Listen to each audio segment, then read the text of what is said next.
Welcome to the check-in report. Oh my God! You're here. You're live and direct. Give me a second, man. Give me a second, man. Let me put my paper plates up. Put my paper plates up. Man. Give me a second, man. Give me 1 second, y'all. Yeah, here we go. All right, I just want to put something up real quick. How y'all doing out there? I'm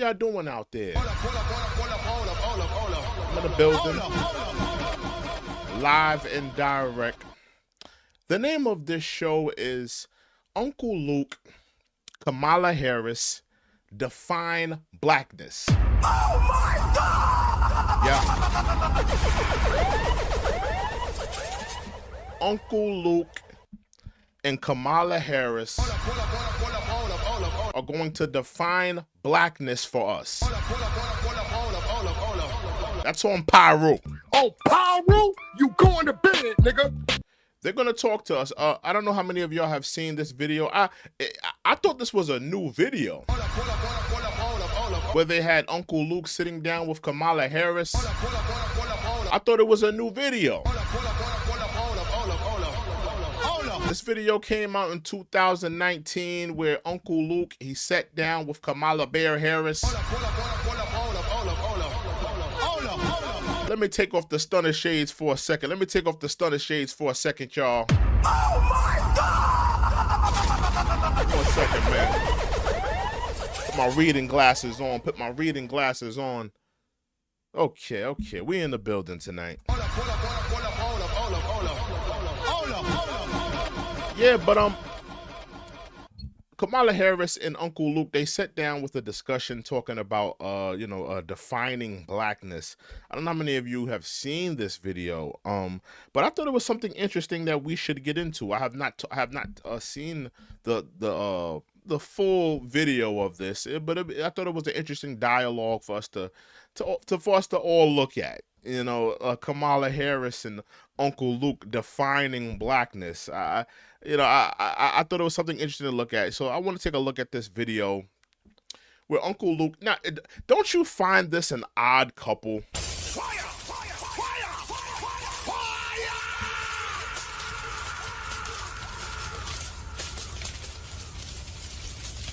Uncle Luke, I don't know how many of you have known Uncle Luke from the 2 Live Crew days, Luke Skywalker days. Doodle Brown! Oh my God! I don't know how many of y'all know him from those days, Me So Horny, 2 Live Crew. Banned in the USA, 2 Live Crew. Doom da doom da doom, doom da doom da doom. Big booty hoes, jump with it. Boom, bam, bam. Uncle Luke sitting down with Kamala Bear Harris. Let's get into it. Let's not, with no further ado. I haven't seen the whole video, so I think it'll be interesting for us to talk about it together, for us to look at it together. Again, if this is your first time here, make sure you hit that like button, make sure you hit that subscribe button, Fire!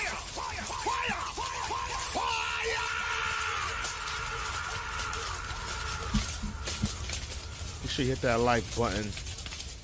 Make sure you hit that subscribe button. Let's get into Kamala Harris talking to Uncle Luke. Did an interview together. Let's get into it.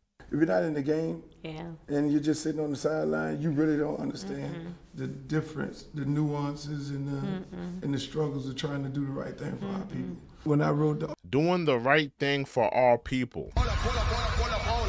Uncle Luke, Kamala Harris is not trying to do the right thing by our people. Is she? Oh, Pyro, you going to bed, nigga? How is Kamala Harris trying to do the right thing for our people, Uncle Luke? She doesn't want to incentivize us. She doesn't want to work with us. She doesn't want to do things solo for our community. How is she helping? She's hurting us. She's a multiculturalist, Uncle Luke. She's a multiculturalist. Oh my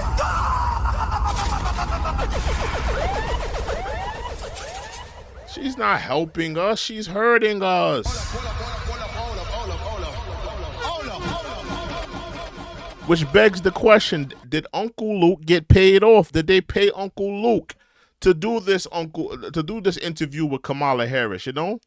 Back in 2019 when they did this interview, where they're just setting the gears in motion because they wanted her to be the next presidential, you know, a nomination, you know? Were they just setting these things in motion for her? But he spoke to Kamala Harris like, oh, you know, our people. Oh, Pyro, you going to bed, nigga. Who's our people, Uncle Luke? Kamala Harris is not one of our people. Kamala Harris is not a foundational Black American woman. Kamala Harris's ancestors didn't suffer through slavery in America. This is not a foundational Black American woman. This is a multiculturalist, Uncle Luke. Oh my God!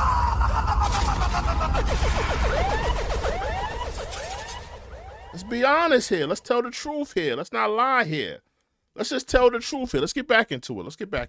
Article about you, you know, and I just outlined everything. You read an article about her? And what did the article say, Uncle Luke? What did it? I mean, did you read the Holes for Harris article? What did you read?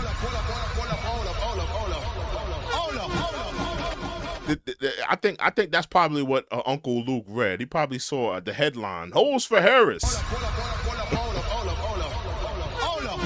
I guess that's what caught his eye. I'm guessing that's what caught his eye.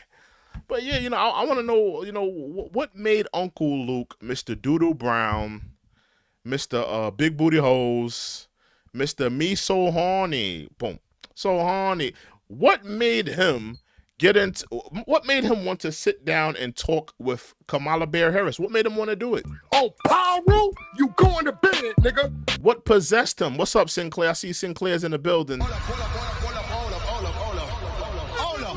What possessed Uncle Luke, Mr. Doodle Brown, Big Booty Hoes, so horny? What made him want to sit down with Kamala Harris and talk politics and all things blackness? Oh, Pyro, you going to bed, nigga.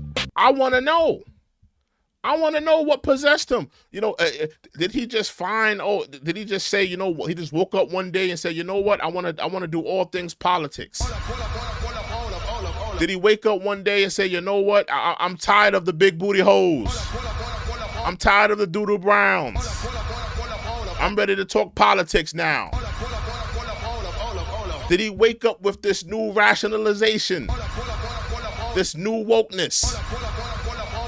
Or is it possible that he may have been paid off to talk to this woman? Oh my God! Was he paid off? Did they say, Uncle Luke, you know, listen, you know, Kamala Harris, she's not getting a lot of Black support. A lot of Black people are not coming out and supporting her, backing her, funding her. We need you and all the big booty hoes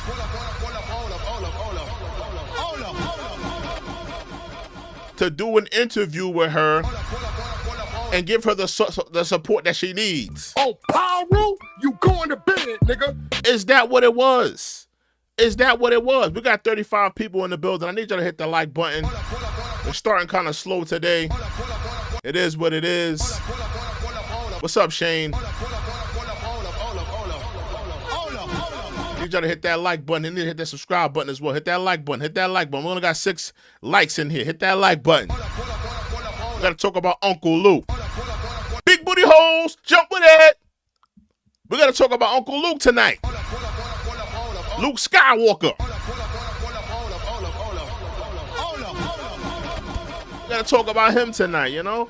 And Kamala Harris and Uncle Luke defining all things blackness. That's the name of this video, Defining Blackness with Uncle Luke and Kamala Harris. Give me a break. Let's get back into it. That every black man in the barbershop, black woman would talk about in the conversations, because I always go back to it, because basically everything that everybody was saying about you, whether she's black enough, does she like black men? Of course not. Kamala Harris does not like black men. Let's look at her track record. Oh, Pyro, you going to bed, nigga. She locked up the black men, threw them in jail, threw away the key. She was packing them in jail like sardines. Oh my God! That's a fact. We can't negate that. We can't oversee that. We can't overlook that, Uncle Luke. And listen, I don't have a problem with who you marry, who you choose to be with. But, listen, man, she chose to marry a white man. I have no problem with that, mind you. Because she's not a black woman. She's a multiculturalist. But she did marry a white man. So if you're asking her, does she like black men? Does she care for black men? Does she have some type of allegiance to black men? Clearly the answer is no.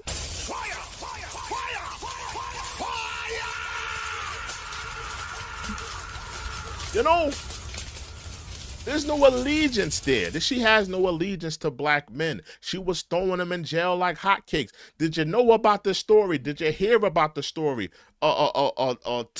Tulsi Gabbard, she brung out the story how Kamala Harris withheld information. Withheld information that could have freed that could have freed an innocent man on death row.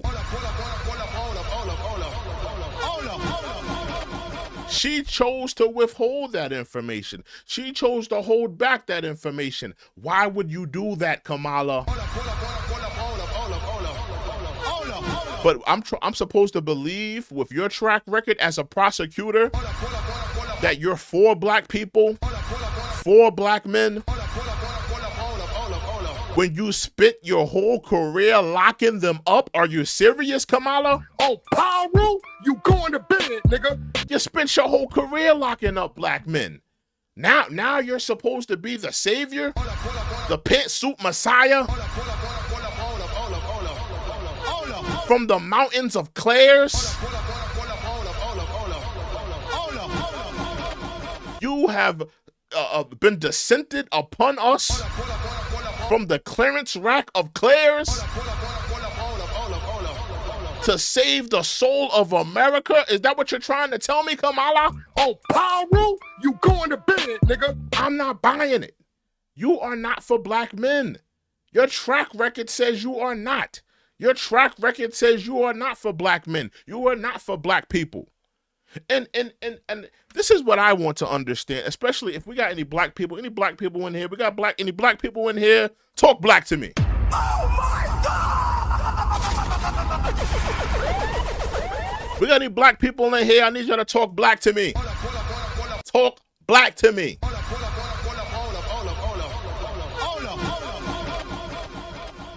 We as black people, right? If we got 100 people in the building, salute to everybody in the building. Hit that like button, hit that subscribe button. Hit that like button, hit that subscribe button, y'all. And if you want to be a part of the discussion, please put it in a super chat. Please put it in a donation. We put respect on all donations and all super chatters. But hit that damn like button, all right? Hit that damn subscribe button, all right? Back to Kamala Harris. This is what I want to understand from the black populace, especially the black populace that's in here. How can we look at Kamala Harris as a viable candidate for black America, not America, but black America, when she has the track record of a prosecutor? Talk black to me, black people. You mean to tell me that same prosecutor that's in all of our neighborhoods, that same prosecutor that when your cousin, your brother, your father, your uncle commits a minor crime, she hammers home the charges on him.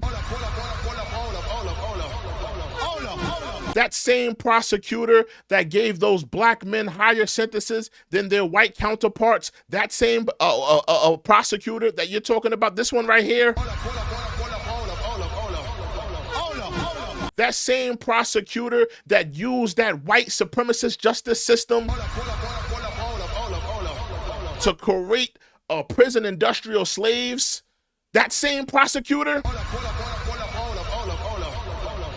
you're telling me that's supposed to be the savior for Black America? Oh my God!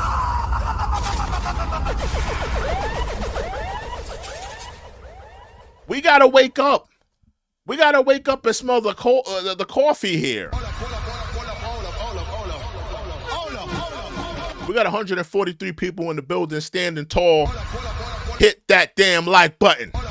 Put some respect on that damn like button. Talk black to me. But I mean, as black people, we speak about how the justice system has dealt us a bad hand. We speak about that. We watch situations where, black people, get harmed by the police. Black people get deleted by the police, get their civil liberties taken advantage of. And who's the people there that's supporting those white supremacist officers? Who's the person making excuses for those white supremacist officers doing those things? Who's the person supporting the white supremacist officer violating black people's rights? It's the prosecutor. Oh my God!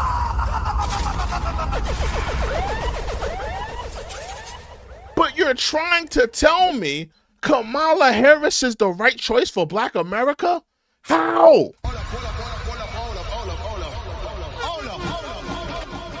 We're gonna keep pulling this. We're gonna keep peeling this on this onion back.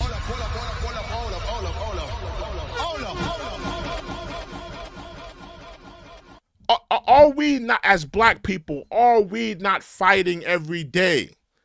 If you're a black man like me, if you're a black woman, you know what it's like to get pulled over by a white supremacist officer. They talk about, oh, I need you to go reach for your license.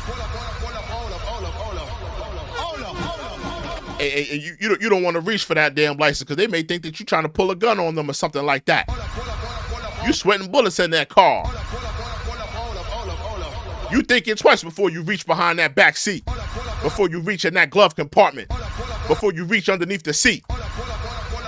You thinking twice before you're doing that. Or how about this, when the cop tells you, hey man, I need you to get out the car, we gotta search your car. I smell a little bit of reefer in your car, we gotta search your car. You know good and damn well you ain't smoking 5 weeks. You ain't smoked no weed in 5 weeks. The officer is capping. He lying. But he talking about he gotta search your car. Taking advantage of your rights.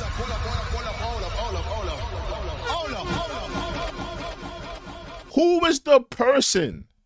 Who is the person taking the side of the white supremacist officer? Who's the one, holding down that white supremacist officer, making excuses for them, taking their side, taking their back? It's Kamala Harris. She's the one, helping the white supremacist officers. Oh my God!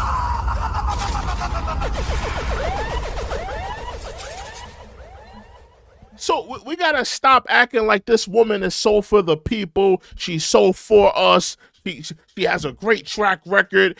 She loves to talk about her track record, how I locked up this person, and I locked up the fraudsters, I locked up the domestic batterers, and I locked up this people, and I locked up that people. What about the innocent people that you locked up, Kamala? What about the officers that violated those people's rights and they were unjustly prosecuted? How about those people, Kamala?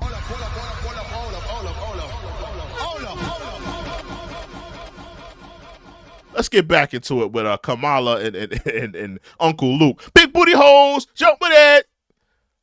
Let's see what they talking about on this thing right here. Let's get back into it, y'all. She's putting black people in jail. You know, was she not? Was she not putting black people in jail? She was putting black people in jail. We read the report, Uncle Luke. She was packing up black people in jail like sardines. Oh my God! She was stacking them up like sardines in that prison industrial system. Up until the point, I don't know how many of you know this. But at one point, the prisons that Kamala Harris was the prosecutor for, at one point the prisons were overcrowded. The prisons were overcrowded. The courts had to force her. Let's run that back. The courts had to force her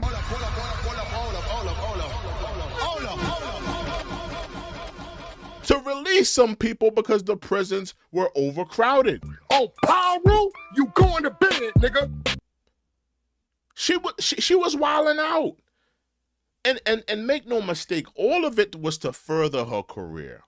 Let's stop acting like Kamala Harris was doing this to save the streets, to make San Francisco a better place, to make the Bay Area a better place. She was doing this to further her career.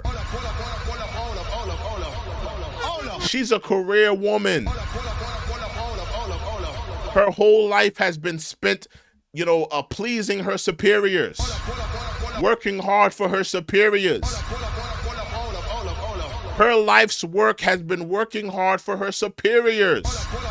She has not been working for the people. Oh, Pyro, you going to bed, nigga. Make no mistake about that. We got 184 people in the building, but we only got 19 likes. I need y'all to hit that damn like button, all right? Hit that like button. Hit that damn subscribe button, y'all. We got 184 people in the building. I need y'all to hit that like button, please.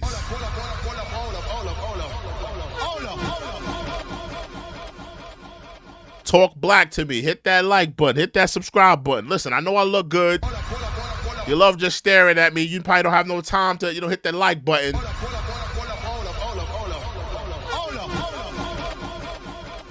But I need you to hit that damn like button. You do a favor for me. Do a favor. Do a favor for me. Do this favor for me, all right?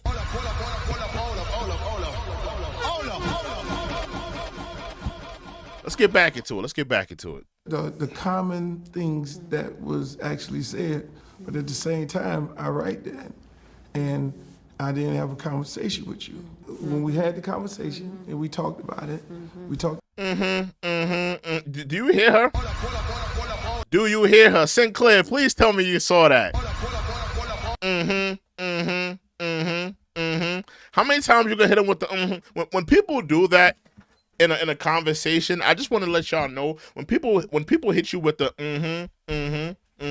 they're not listening.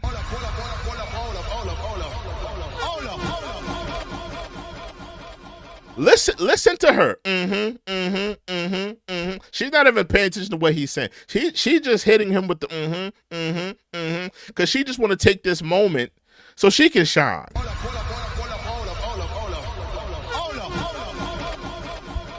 Hey, Sunset, let me do you a favor, bro. Hold on. I'm going to block you, okay? How about that? There you go, Sunset. God bless, man. We just blocked you. Welcome to the block party.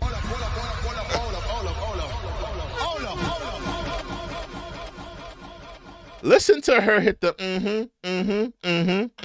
Go back to it because basically everything that everybody was saying about you, whether she's black enough, does she like black men? She's putting black people in She shaked her head no. jail. The common things that was actually said, but at the same time, I write that, and I didn't have a conversation with you. When we had the conversation and we talked about it, we talked about the different things. It was almost. How many times you gonna hit him with the Kamala? Oh, Pyro, you going to bed, nigga. How many are you gonna hit him with? How many you gonna hit him with?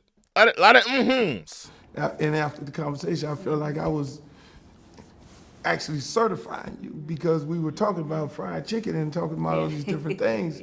Kamala Harris don't know nothing about no fried chicken. She knows something about that butter chicken, though. How many of y'all ever had butter chicken? Butter chicken. Great Indian dish. She knows something about that butter chicken.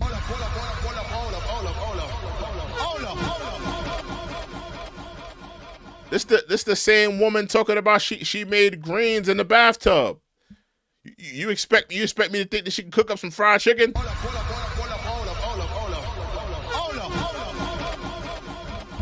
The same woman talking about she cooked greens in the bathtub. Come on, black people, talk black to me. Talk black to me. Black people, do we cook greens in the bathtub? Have we ever done that? Oh my God! You know good and damn well black people don't cook no damn greens in the bathtub.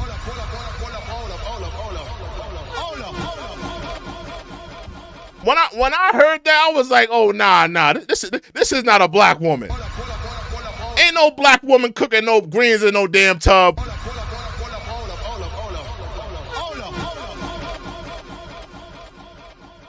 The red alerts was going off crazy when she said that. I'm being dead ass though. When I heard that, I was like, oh nah, this is not no black woman. This is not no black woman. Ain't no black woman cooking no greens in no bathtub. That's not happening. They not doing that. Let's continue though. And then we talked about the gun and the FICA score and these different. So it was That's like, right. okay. How many times are you gonna hit him with a Kamala? That's right.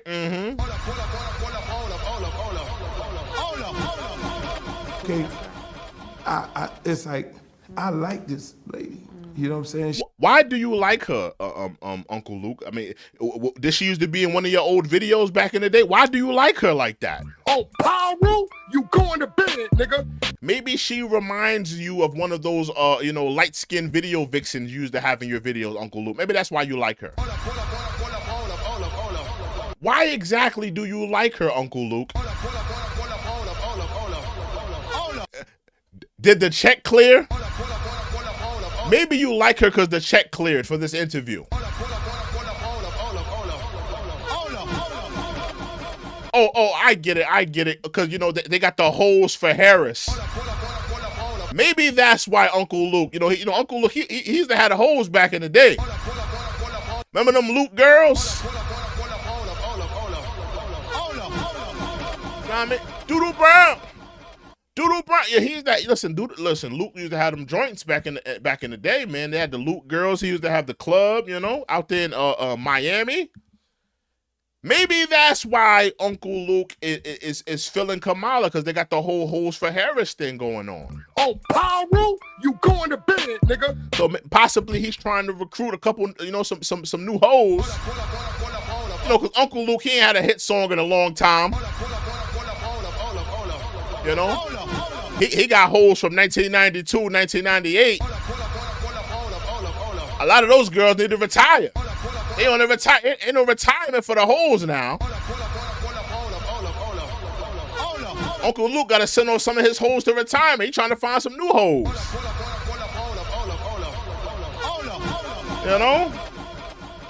Y'all seen them? Y'all seen them? Those Democratic. Those Epstein parties and those Democratic Epstein parties. You know what be going on over there. Maybe Uncle Luke is trying to recruit. Oh, Pyro, you going to bed, nigga. Maybe he's trying to recruit, I don't know. Let's get back into it. She's about everything that we're about, the struggle. What is Kamala Harris about? Kamala Harris is a multiculturalist. She is not for black people. She is not for the embedment of black people. How is she for us, Uncle Luke? This is the same woman said that she couldn't do anything specifically for the black community. How is she for us? By us?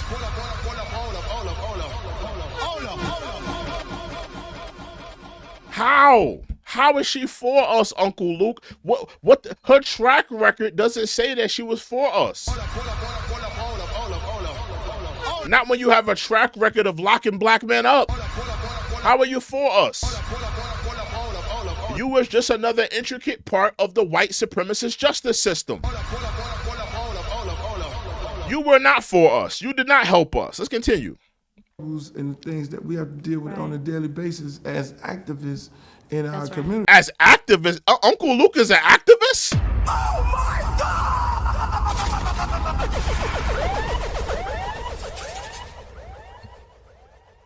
Uncle Luke is an activist?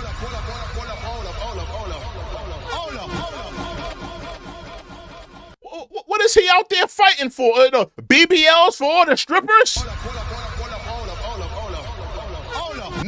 New boob jobs for everybody in Magic City?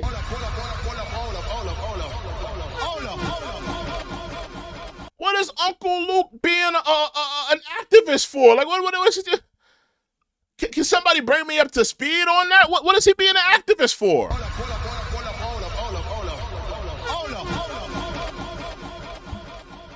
Uncle Luke is an activist. What is he an activist of? What is he advocating? Hey, we got 164 people in the building. I need you to hit that damn like button. Hit that damn like button, y'all. We got 164 people, but only 25 likes. Hit that damn like. We're going to take some time out. Hit that damn like button right now, y'all. Oh, Pyro, you going to bed, nigga. You're walking in here. You're being a looky-loo. Some of y'all in here, you're looking at me. You're picking your nose. Then after you're picking your nose, you're digging in your ass.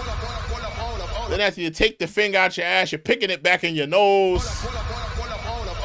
You did all of that, but you can't hit the damn like button. Oh, Pyro, you going to bed, nigga. Hit the damn like button. Hit the damn subscribe button right now. Fire, fire, fire, fire,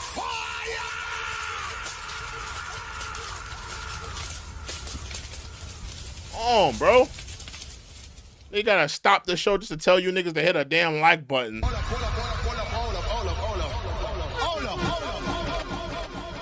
And we only got 29 likes right now. What is it? 29 likes? 28 likes. I put the phone down. I thought it would be 29. It's 28.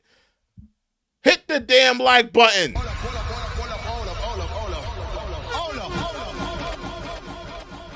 Hit the like button. Hit the subscribe button right now, man. Hit the button right now, man. I'm gonna sit right here. Let's hit the button.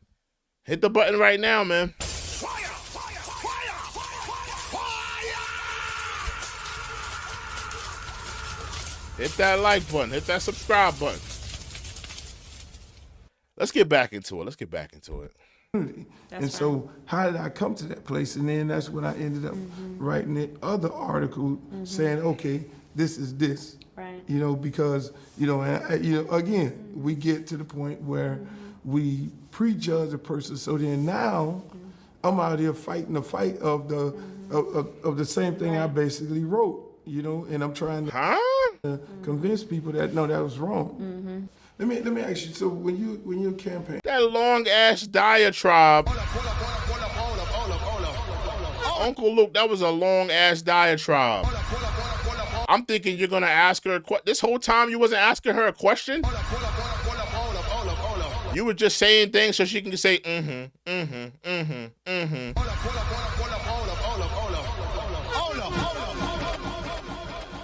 That long ass diatribe, man. I'm thinking like we're getting to a question here, Uncle Luke.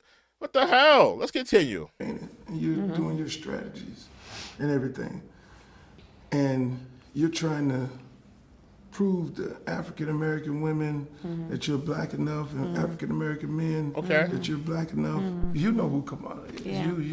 You've been you forever. Yeah, right. And you lived a life, and you lived in the neighborhood. You That's went to the right. black university. Yeah. You lived in the neighborhood, and can we stop saying that? Just because you go to a HBCU that makes you black, can we stop that? you do know white people go to HBCUs as well, right? You do know Hispanic people go to HBCUs as well, right? So you people that are saying, oh, she has to be black, she went to a HBCU. You know, essentially what you're saying is, if a white person says the N-word and they went to a HBCU, there's no way they can be racist. Oh my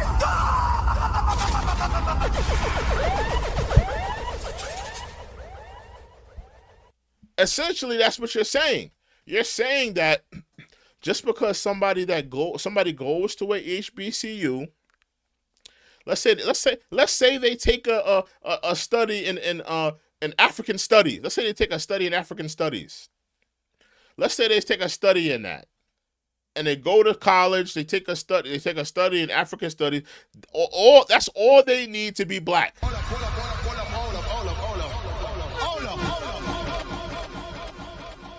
It's so fascinating how the Democrats continue to move the goalpost on my culture, on my race.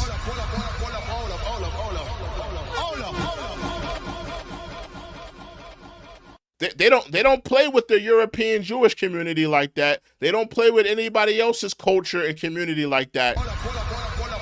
But they continue to move the goalposts on what black is for black Americas.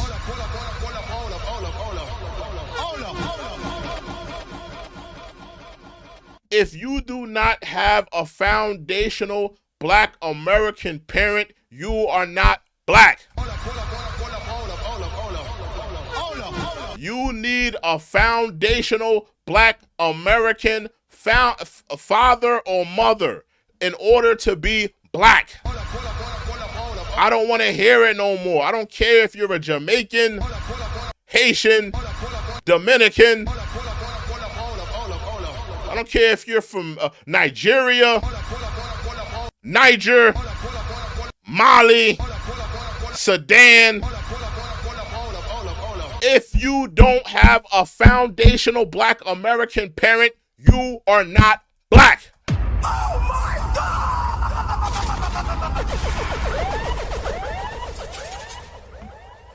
Let's just put it to bed. If you don't have a foundational black American parent, which means you have ancestors that suffered through slavery in America.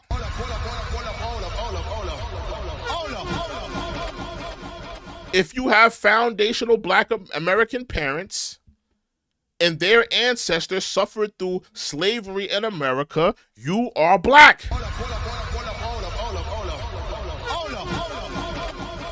That is not Kamala Harris's ancestors. She has a half white, half Jamaican, go to Jamaica with that,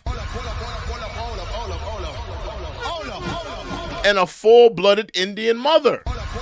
And I'm not mad at that. Listen, Kamala Harris, you're a multiculturalist. Pick up your multiculturalist flag, wave it high. It's a beautiful thing. You know, America is a melting pot. But that doesn't make you a black woman.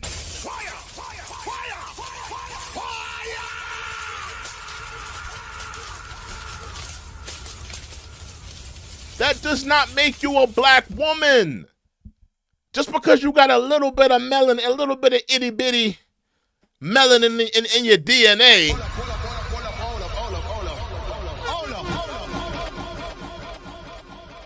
That does not make you black just because you got a little bit of melanin. If that's the case, there's some white people that got a little bit of African ancestry in their blood. There's some Hispanic people that got a little bit of African ancestry in their blood.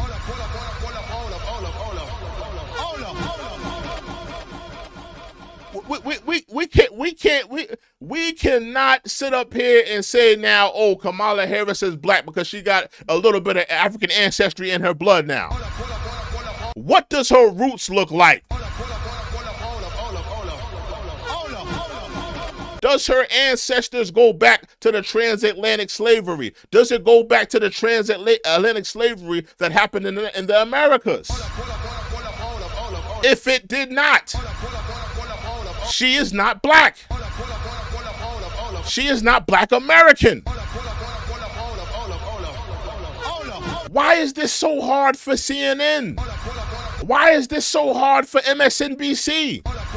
Why is this so hard for ABC?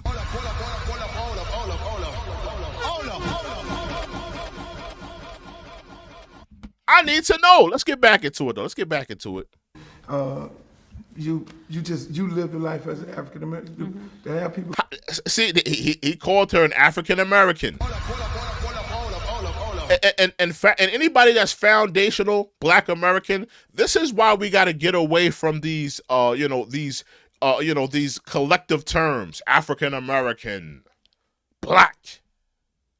Because when we use terms like African American, when we use terms like Black, everybody feels like they're a part of the party.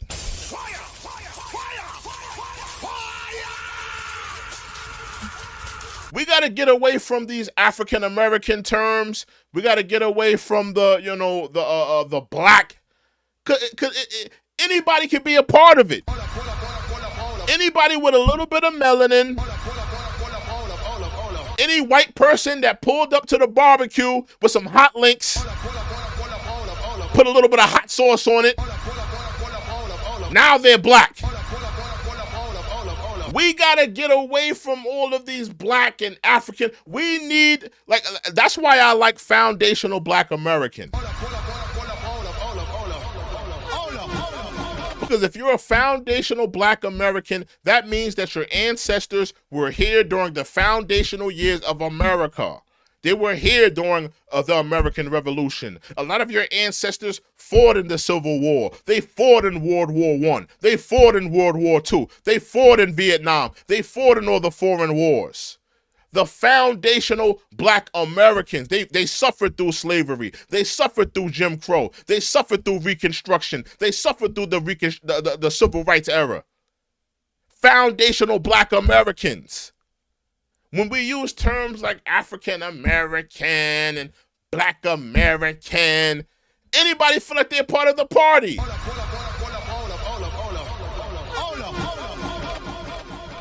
We got to get away from that. We have to get away from that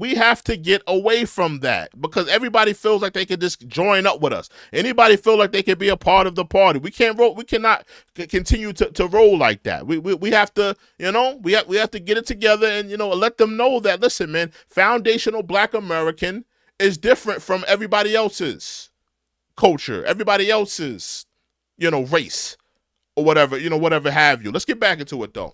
The question, how you really That's feel a great about that? question. It's very frustrating. That's a great question. How is it frustrating?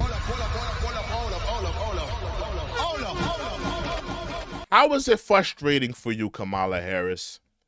Kamala Harris, let's talk about it. How is it frustrating for you? And please don't make me quote Dr. Umar. And listen, there's some things that I disagree with a doctor. There's some things I disagree with him on. But he did say one thing that I absolutely have to agree with.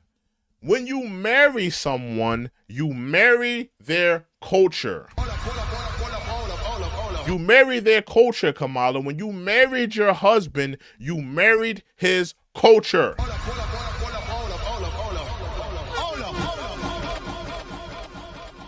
You as this multiculturalist with an Indian mother, with a half white, half Jamaican father, you married you married your white husband's culture. And listen, when I'm saying this, I have no problem with people that are in interracial marriages or relationships. That's your business. But we got to call it like what it is. When you marry someone, you marry their culture. So if you marry a white man, you are married to that, whether he's Irish, whether he's Italian, whether he's no matter what he is. whatever that white man is, you have been married. You are now married to his culture. You're married to his family. You're married to his mother. You're married to his auntie. You're married to his aunts and uncles.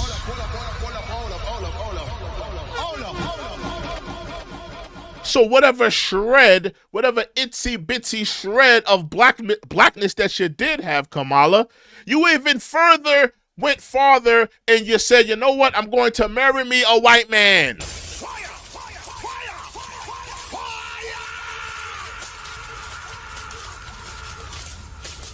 Now listen, Kamala, I don't have no problem with you marrying a white man. That's your business. You love who you love. Love who you love. But whatever shred of blackness, whatever itsy bitsy 1% blackness that you did have, you further took it away when you decided to marry into an interracial relationship. Does that not apply to black men? Hold on, black woman. See, now I gotta call black women out. I gotta call black women out. Black women, when you see these brothers on the NFL draft and they got their white girlfriend, you know, all in the video at the draft and whatnot, you black women are looking at these brothers as sellouts.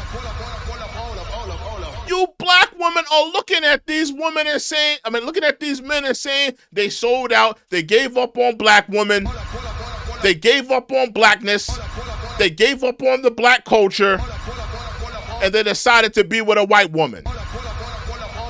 How does that not apply to Kamala Harris? Oh my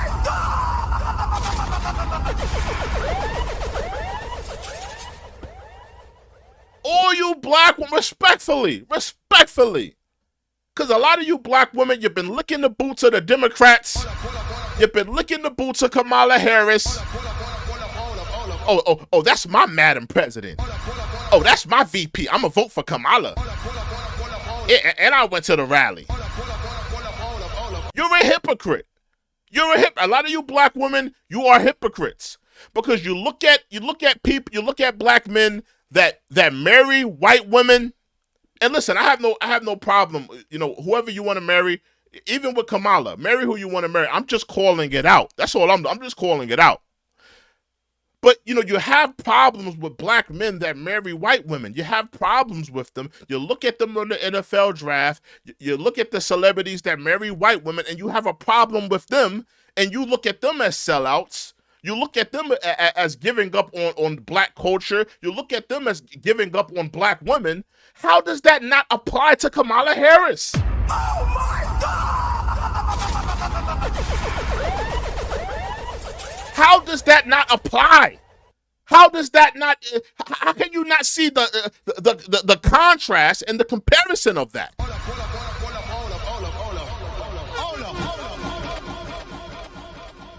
A lot of you black, respectful, a lot of black women, you need to look into that, because sometimes you got to give yourself a character assessment. Sometimes you got to take a deep, hard look into yourself and ask yourself, am I a hypocrite? Because I think a lot of you black women are hypocrites, because you look at black men, that got a little white nose candy on their arm on the NFL draft. And you look at them as sellouts, but you won't call out Kamala Harris for being a sellout. She's a sellout. If she really was a black woman, why didn't she find a black king to put on her arm?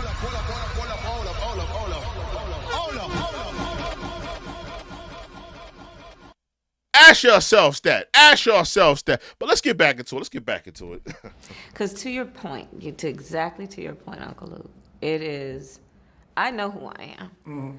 I was raised to have pride. You was raised by an Indian woman and a half white and a half Jamaican father, Kamala.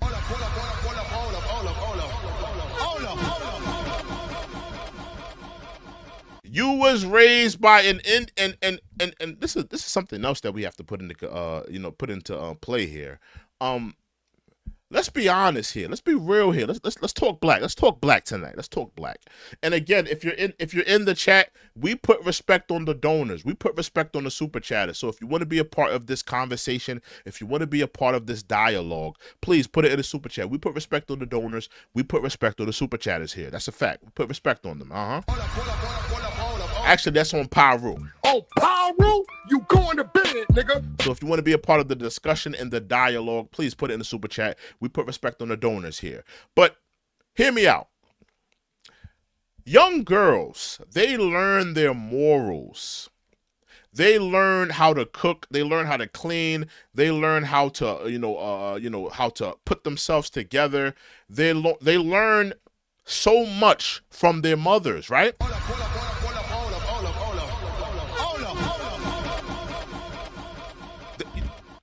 They learn so much. Little girls, they learn so much from their mother. You got to think about all the things that mothers put into their young daughters. They teach them how to cook. They teach them how to dress. They teach them how to treat a man. They teach them how a man should treat them. They teach them so much. This is a multiculturalist woman that learned all of her values, not from a black woman, not from a black queen, but from an Indian woman. Oh my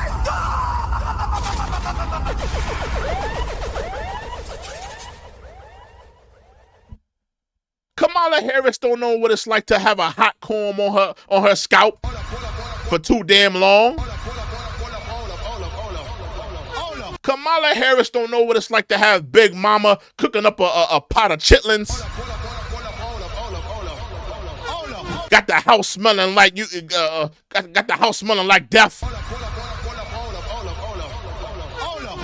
Kamala Harris don't know what it's like to go down south and go down to the family reunions. Because that's the black experience. That's the foundational black experience. She don't know nothing about that. When you hear her talk about her family, she talks about, being with her Indian grandfather, her auntie on her mother's side. She talks about her Indian background.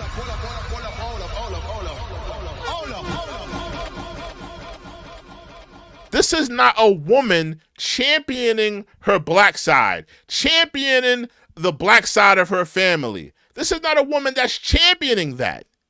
She's championing her mother's side of the family. Oh my God!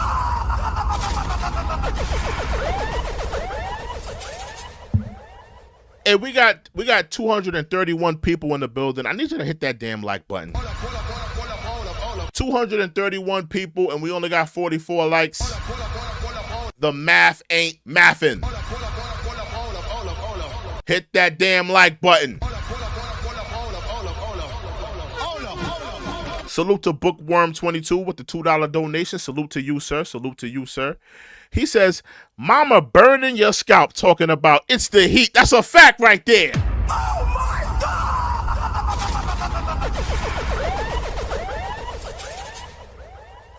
That's the black experience, a bookworm. Mama done left that hot comb on your scalp a little too damn long.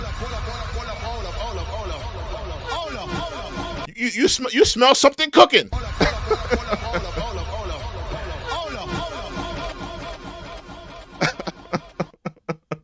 That's the black experience right there. As a black woman, a lot of you black women, you know what it's like for your mother to give you your first perm. Got that relaxer sitting in your hair for too damn long. That's the black experience.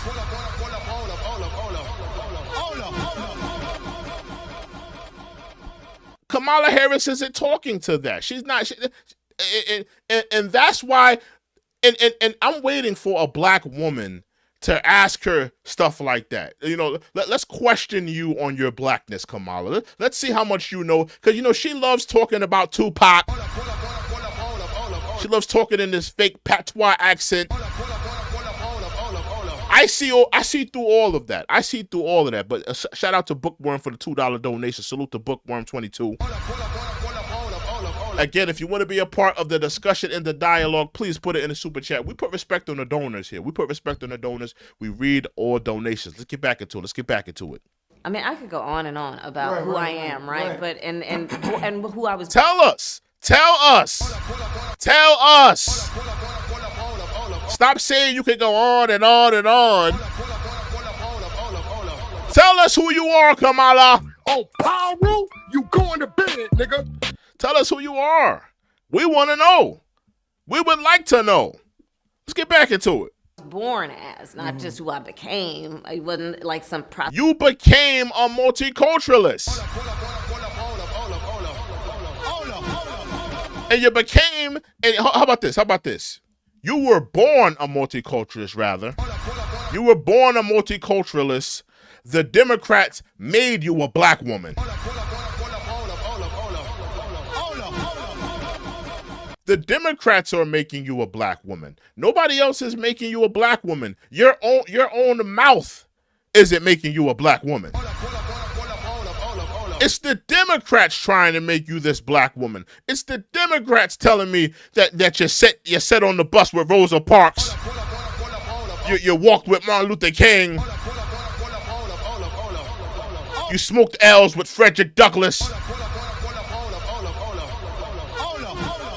You ate banana pudding with Thurgood Marshall. It's the Democrats telling us this.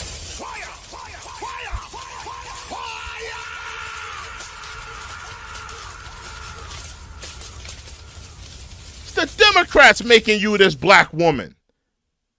Cause everything we hear from you is, I grew up. My mother raised us. My mother was an Indian woman, and she worked hard, and she was a doctor, and it's you talking about your mother's side of the family. You're not talking about that half Jamaican, half white man that's your father.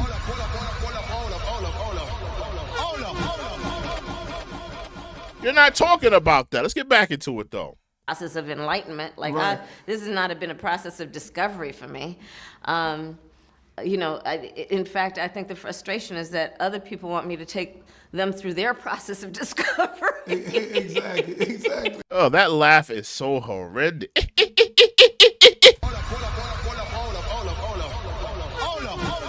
What is that? What is that? Them through their process of discovery. Exactly. Sound like a mortally wounded dolphin. What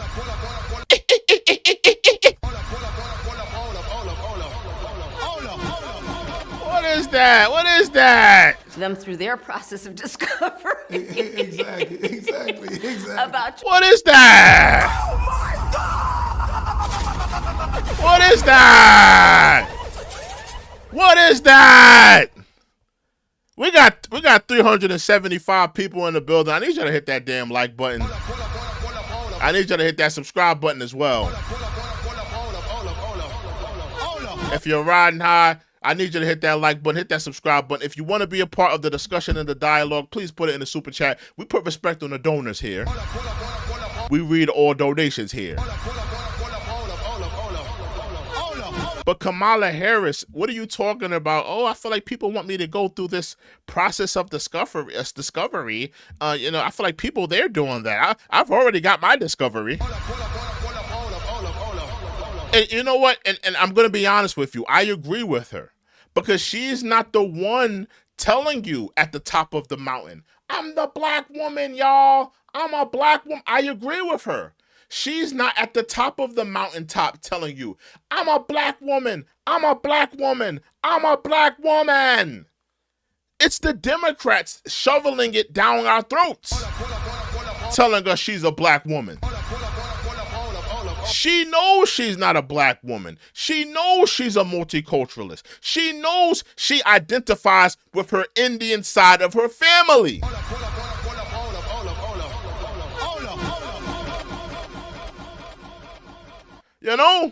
trying to understand it. Right. And it's a challenge. I mean, but this is look, all of us who have become the first. You know, part of the challenge is that people have their boxes about who people are. It's in their mind. They have this set of boxes, and they're trying to figure out which one do you fit into, right? But they're Listen closely. It sounds like she don't want to be put in the box. She doesn't want to be put in the box of black.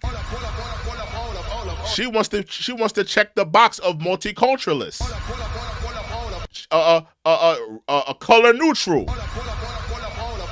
race neutral, which is fine. I have no problem with somebody identifying as color neutral, somebody identifying as a multiculturalist. The problem comes in when the Democrats keep shoving it down our throats that you're this black woman. That's the problem that I'm having. the number of boxes they have is limited to whatever they've seen before, usually, right?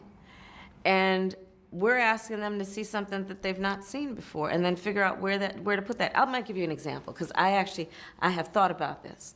You don't hear her saying, yeah, I'm a black woman, y'all. Like I've been black my whole life. You hear her, kind of like, giving this convoluted answer of pretty much she's telling you she's a multiculturalist. Pretty much she's trying to tell y'all, listen, I'm not really with y'all niggas like that. I got a little bit of melanin, but I'm not gonna really recognize it. I'm a multicultural. That's what pretty much she's trying to get out her throat here. But she's kind of taking us through grandmother's woods, going through the backyard, jumping over the fence, going through the park route, going through the highway, walking down the street. She's taking too long to get to it. But she's telling you she's a multiculturalist.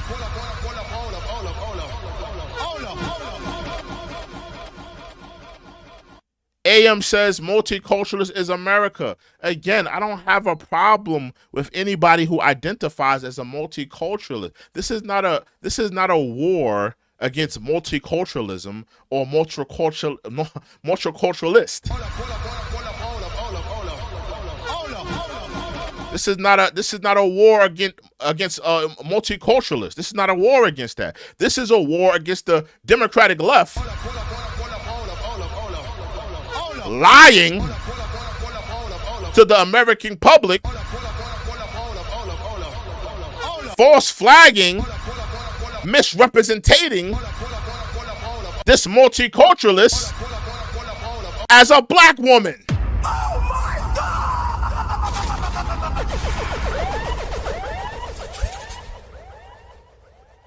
That's what this is about. This ain't about multiculturalism. This ain't about me going to war with multiculturalists. This is about the Democratic Party lying, false flagging, misrepresentation.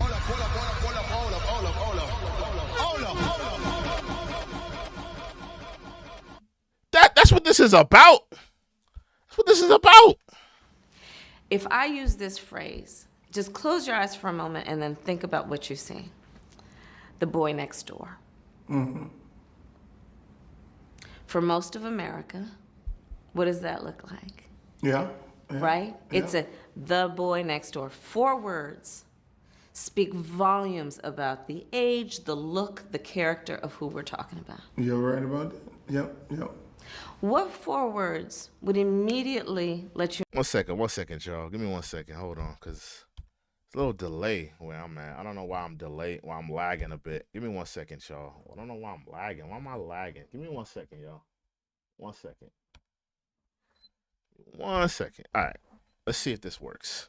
Let's get back into it. You know about who I am. It's not in the vocabulary. It's not. When people... You're a multiculturalist, Kamala. And listen, that's fine. That's fine. You're a multiculturalist. You know what, Kamala, you're right. It's not on the job application, because if you fill a job application out, it doesn't say white, black, Hispanic, multiculturalist. But that's what you are. She's pretty much telling him in a roundabout way that I am not black. I am many things. I may be a little bit black here. I'm a little bit white here. I'm a little bit Indian here. You know, I'm a little bit country. I'm a little bit rock and roll. That's essentially what she's saying.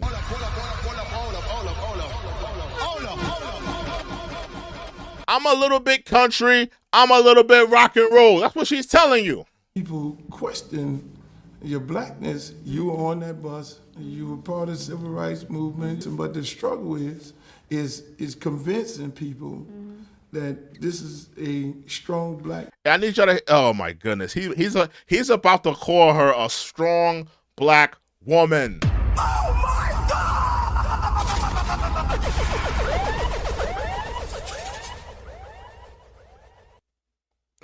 He's about to call her a strong black woman.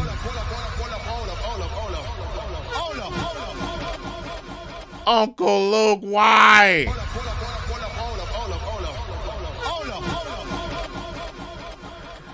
Oh my goodness, man. Oh my goodness, man. Hey, listen, we got 229 people in the building. I need you to hit that like button. Hit that like button, man. We only got 57 likes in here. Sinclair says like, subscribe, turn on that notification. That's a fact. Hit that like button. Hit that subscribe button right now.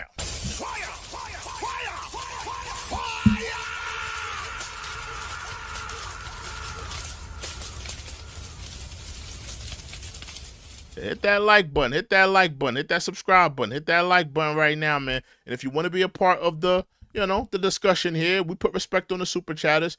We put respect on the donors here. We read all donations here. Put it in the super chat. Put it in the super chat. Let's get back into, you know, he's about to call her a strong black woman. And, you know, I was about to throw up in my throat. Let's get back to that. Let's get back to that. Struggle is convincing people that this is a strong black woman who lives. Oh my gosh. Oh my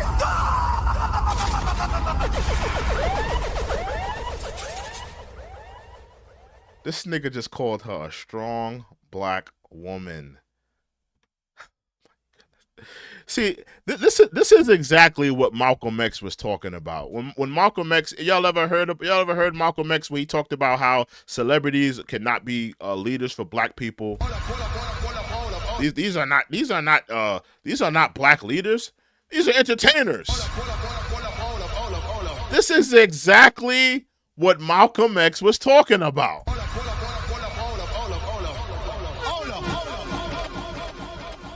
Negroes like Uncle Luke ready to sell us out to lick some Democratic boots.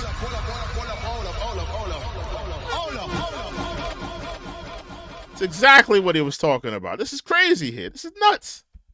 He calling this multiculturalist woman a strong black woman. What's going on here? This is absolutely ridiculous. Would immediately let you know about who I am. It's not in the vocabulary. It's not. When people question your blackness, you were on that bus. You were part of the civil rights movement. But the struggle is convincing people that this is a strong black woman who lives a strong black life. And a strong black woman that lives a strong black life, that drives her strong black car, that gets in bed with her strong black man, that goes to sleep in her strong black bed, that wakes up and brushes her teeth with her strong black toothbrush, and drives to her strong black job, right? The hell is going on here? Salute to MAF Gig Econ. Salute to you, sir. Salute to you.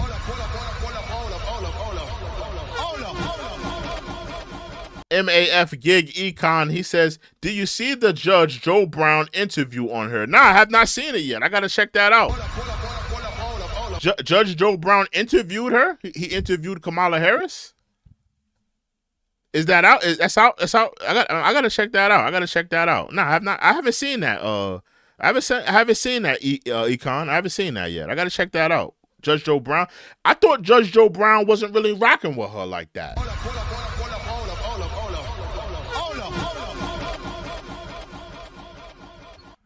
I thought Judge Joe Brown wasn't really rocking with her like that. That's crazy. I ain't know that. I gotta check that out. If he did interview her, I gotta check that out. Why is there any question? You're right. It's frustrating. There was this one journalist. Clearly there was a cut. There was a cut there. You saw that. You saw how it just jumped to that. Why did it cut like that? It cut to like a whole nother scene. Run that back. Run that back. People, that this is a strong black woman who. Strong black woman. That's a strong black woman. She goes to her strong black job. She ties her strong black shoes. She puts on her strong black pantsuit.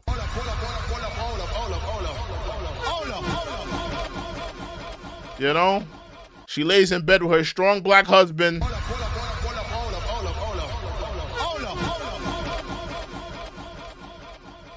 Everything is strong and black on Kamala, huh? Everything is strong and black on her. Who lives a strong black life, and why is there any question? You're right. It's frustrating.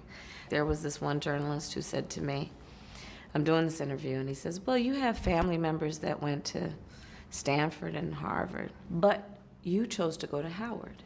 No, elite schools like Stanford, but you chose to go to Howard. Now, I was ready to hang this thing up. Right. I was literally, I was about to go off, which would not have been cool, because I'm trying to get elected. Yeah. But you went to Howard. They went to these. Can we stop putting stock in her going to Howard? Who cares what school she decided to go to? Can I ask y'all this question? Cause I just feel like, people, they major in the minors. Maybe at the time Kamala Harris had a black boyfriend, he was giving her that long black tool, and she decided to go get some more black tool at a historically black college. That's just hypothetically. I don't know. Hypothetically, I have no idea if she did or she did. That's what her intentions were. But maybe that's why she went to a HBCU. And furthermore, even further. Oh, let me chill out. But furthermore, right? I don't hold any stock in her going to a HBCU. That does nothing for me. That doesn't do anything for. Okay, she went to a historically black college. Good for her. That's not gonna change the price of my groceries. That's not gonna fix my mortgage. That's not gonna fix the cost of living.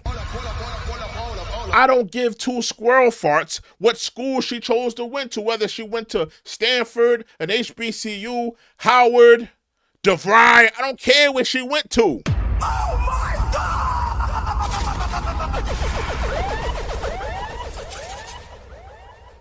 I don't care if she went to the Phoenix Institute, DeVry, Stanford Brown.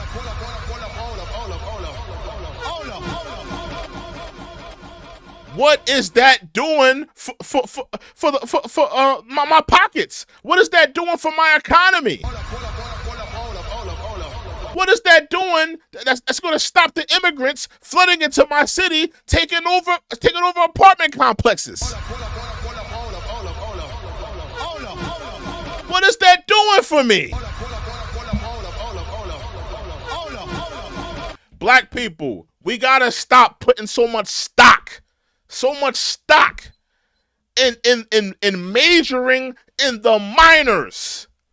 She went to a HBCU, so that must mean that she's this great black strong person that's gonna work for us. Oh, Pyro, you going to bed, nigga.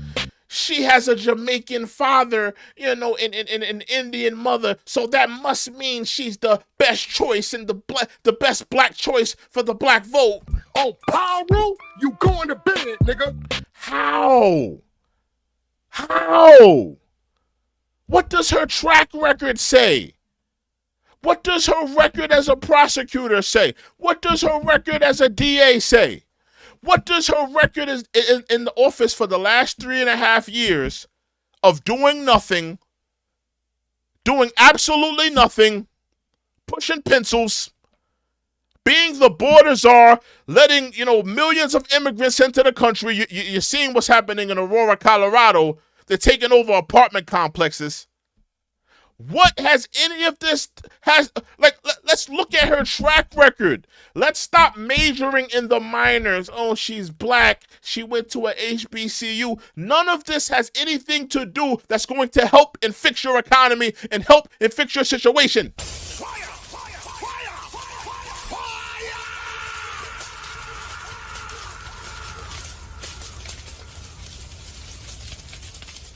Salute to MAF Gig Econ with the $5 donation. Salute to you, sir.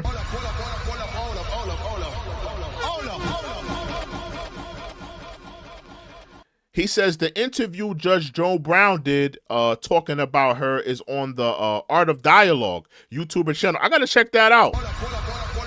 Yeah, I rock with Art of Dialogue. I love his channel. I gotta check that out. Art of Dialogue. Okay, I'm gonna check that out after I get off of here. I'm definitely gonna check that out. Was he going in on her? You know, Judge Joe Brown, he loved going in on her.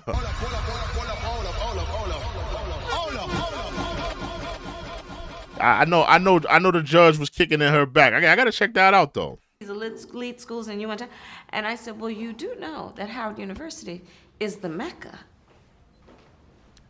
Like, Exactly. Just put that, you know, let's put that in its place. And so the frustration, to be honest with you, is that, you know, sometimes I'm like, look, I am not running to be Black History professor. I'm running to be president. Right. She should have just said, I am not running to be the first black president. I am running to be president of America.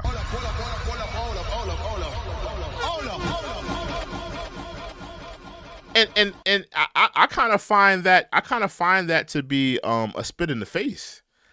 Her quote there, I kind of find that quote to be what she just said here, kind of a disrespectful. I'm not running to be an African history professor.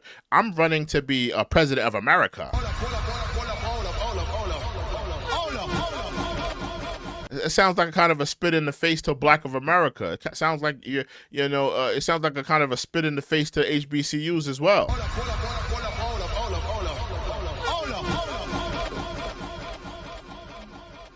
You know, just how she worded it. I didn't like the way she worded that. Right. And you all need to figure this out. And you need to figure out the diaspora. So she's making it incumbent of us. She's making it incumbent of us if she's black or not.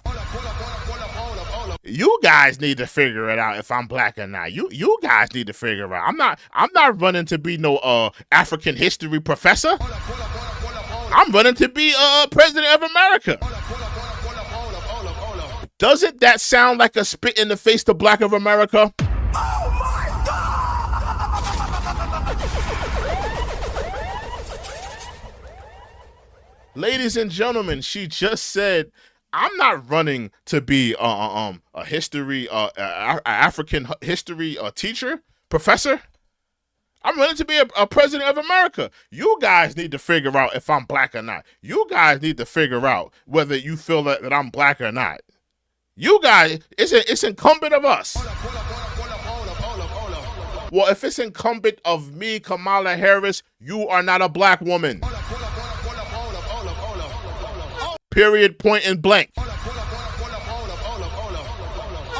If it's incumbent of me, you are not a black woman. People would say that, and I'd say, you know, I went to Howard University, and let me just tell you. Again with the Howard University. Keep in mind, the name of this video is Defining Blackness. Real Talk with Kamala Harris and Uncle Luke. That's the name of this video.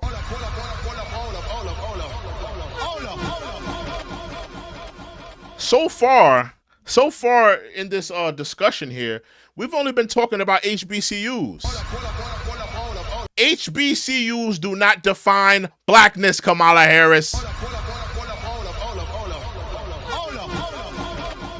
If you ask me, it's a bunch of bootlicking Democratic Negroes that went there.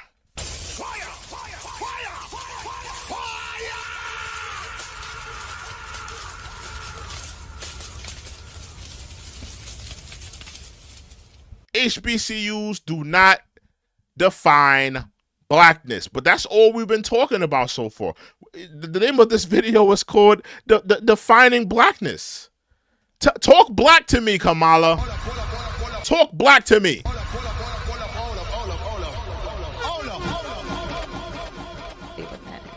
If you stand in the middle of the yard, looking around campus, you'll see young black students who are walking around in lab coats. They're in the School of Medicine. Okay. Over there, walking around with briefcases. Over there in leotards is the School of Fine Arts. Over there, right? And so, your limited view of who people are, don't put that on him, because you don't have the ability to see. We're asking you about blackness. Blackness. Not about, niggas in leotards, niggas in white coats.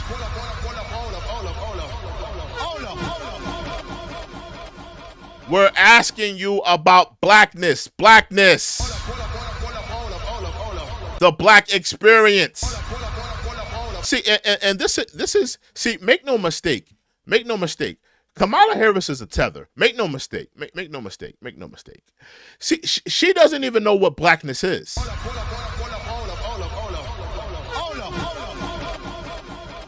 She doesn't know what blackness is. She doesn't know the black experience because she was raised by what? An Indian mother. Her mother didn't expose her to blackness. Her mother didn't expose her to those things.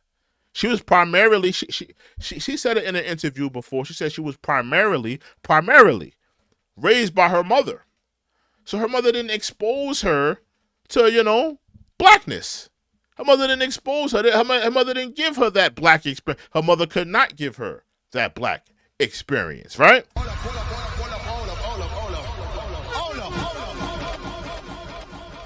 But HBCUs do not define blackness. They are just places for higher education. That's all they are. And we're not knocking people who go there to get a higher education. But they do not define blackness.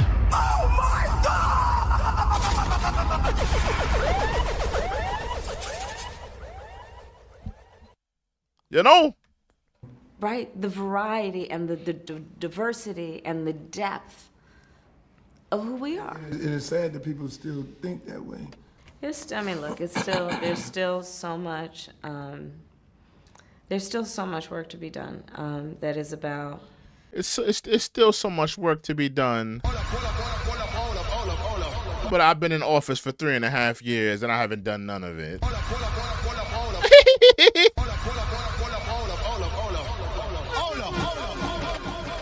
Breaking barriers and showing people what success looks like. And it's not that 1950s Mad Men version of success. Right. Like that's Right. that is still very much in the mindset of a lot of the American public, whoever they are, whatever their race or gender, that's what success looks like. Mm-hmm.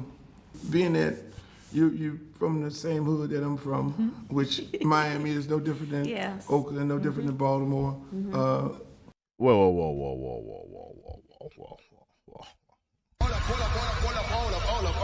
Wait a minute. Now you're trying to tell me that Kamala Harris is from the hood? He just said you're from the same hood that I'm from. Did he not just say that? Oh, Pyro, you going to bed, nigga. Was Kamala? Because I know where Uncle Luke is from. He's from a very rough community out in Miami. Lot of drug deals, lot of drug dealers, lot of gun violence. Kamala Harris's mother was a doctor. She ain't from no hood. What are you talking about? Oh, Pyro, you going to bed, nigga. Kamala Harris comes from an affluent family.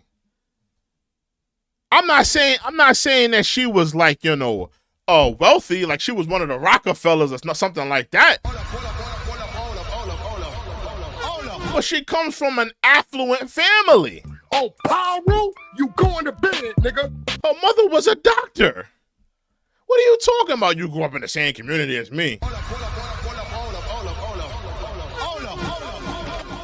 Uncle Luke, Kamala Harris grew up in a middle-class white suburbia.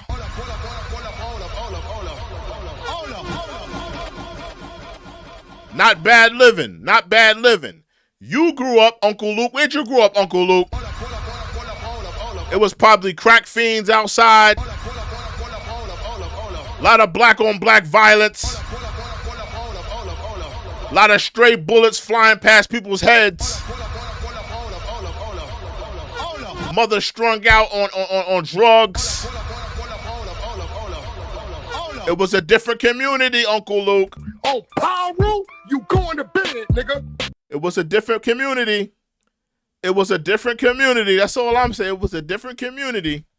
When you address the issues of gun violence, because you understand it. Yeah. And that's why I tell people all the time. And yesterday we were having a conversation with different people, and it's good. I like that because it's authentic and it's genuine when people share their thoughts, whether you put it on social media or not, and you have a back and forth dialogue. Guns in our community versus guns in the community that's Wait a minute. Are you trying to tell me now we're about to talk about gun violence?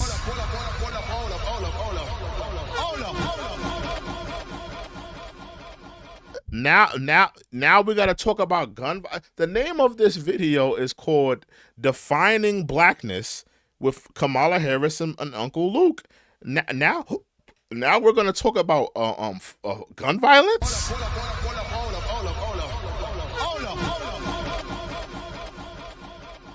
And what have the Democrats been doing? They've been trying to make gun violence at the top of the ticket this year. They've been trying to make gun violence the number one issue, the number one issue we need to be thinking about. Not the economy, not immigration, not abortion, but gun violence. They're trying to make that the number one issue. So I find it very interesting. And it goes into what I said. I think Uncle Luke is compromised. I think that he got paid to do this interview. Because I find it very interesting that, these rappers, Uncle Luke, who talked about violence and booty shaking in his music, is now, bringing gun violence to the table. Quantavious, who went to the Campaign Harris rally, he spoke there, and he talks about gun. Quavo, all of your music has gun violence in it. And it's not you bringing social awareness, it's you glorifying it. Oh my God!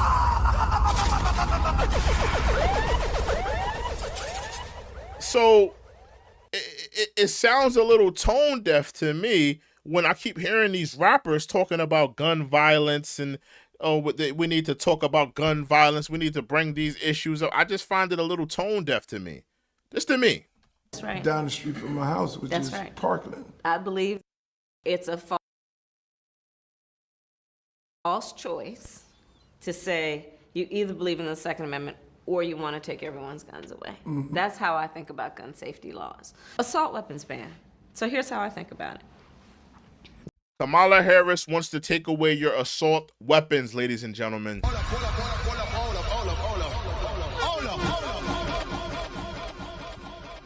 It's all right to have firearms, Kamala.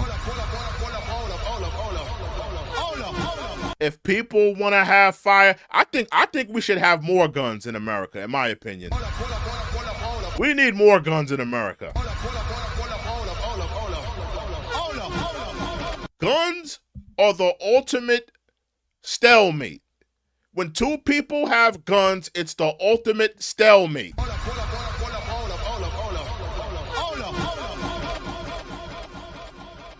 At that point, it's about who has the bigger gun. Oh, we both got big guns. All right, so maybe we both should talk now.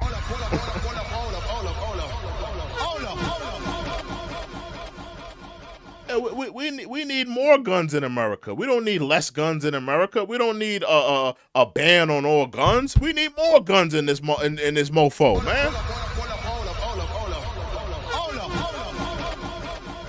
So this is not the United Kingdom. We're not running around with tea and crumpets.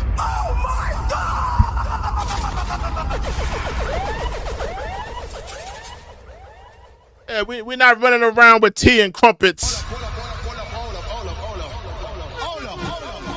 So my God bless the Queen.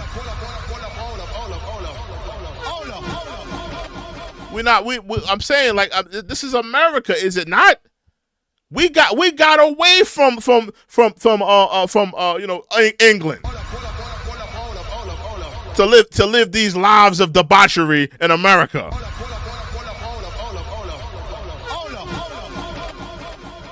Is that not what we fought? Is that not what we came to America for?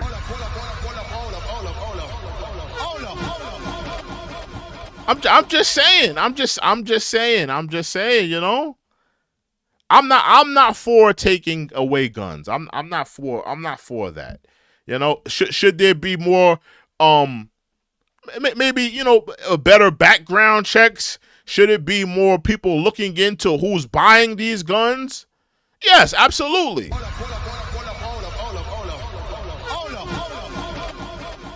Absolutely. The assault weapon was designed to kill a lot of human beings quickly. Mm-hmm. That is the whole. I find it very interesting that this video is called "Defining Blackness," right? Defining Blackness. The name of this video, you look it up on YouTube. Any of y'all, if y'all want to, look it up on YouTube. The name of this video is called "Defining Blackness." And now we're having a full-on, head-on discussion about assault rifles and gun control. Oh my God!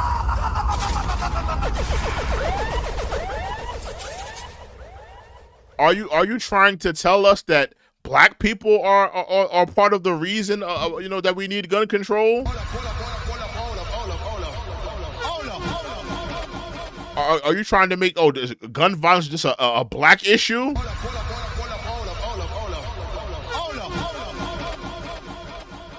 Because we're having a discussion about blackness, but you're talking about gun control. That's very interesting to me. Oh my God!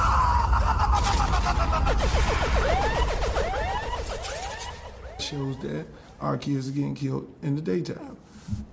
You have education. So when the standardized testing, everybody just focused on the test. So what ends up happening is now the test is connected to the grade point average of the school. So in order for the school to stay, I'm gonna be honest with you, listening to Uncle Luke break down anything that's a part of the education system, absolutely cringe. Oh, Pyro, you going to bed, nigga.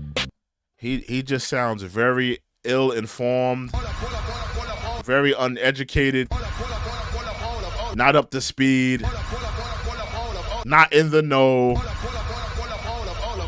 I gotta tell you. be open, you have to be at least a C or B school, because a lot of the charter schools have taken a lot of kids out of the public schools. that's right. So now you have this big, massive public schools that, you know, really was built to. Can I ask a question as well? When did Uncle Luke, you know, start, you know, saying, you know what, I don't want to look at women shake their asses anymore. I don't want to look at women, shake the titties, put the titties on the glass. I want to get into this politics game. Oh, Pyro, you going to bed, nigga. When did he have his epiphany?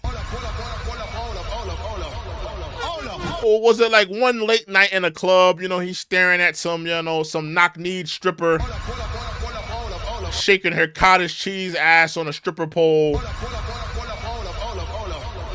And he just said to himself, man, I gotta get out of here, man. I gotta get into politics, man. I gotta help these kids, with the test grades and the SATs. When did he have his epiphany?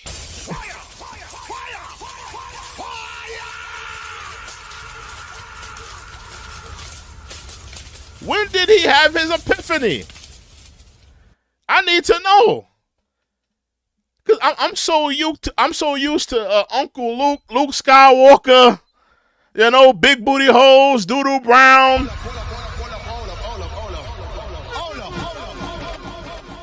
I'm not used to all of this social awareness, Luke. I want the kids to have better test scores, Luke.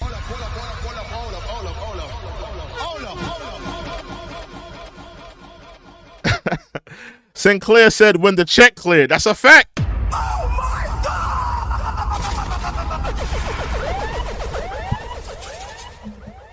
That's a fact, man. And see, I guess when the check cleared,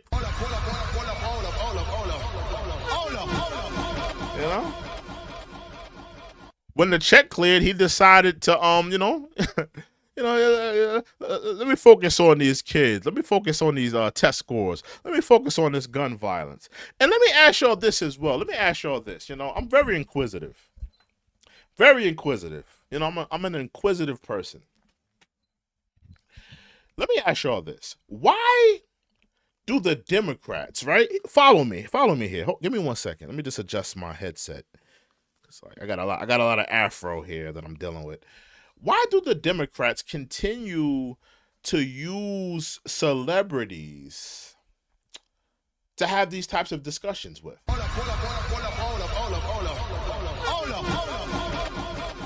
I would love to see Kamala sit down with a Dr. Umar, a Cornel West, even a Charlemagne the God.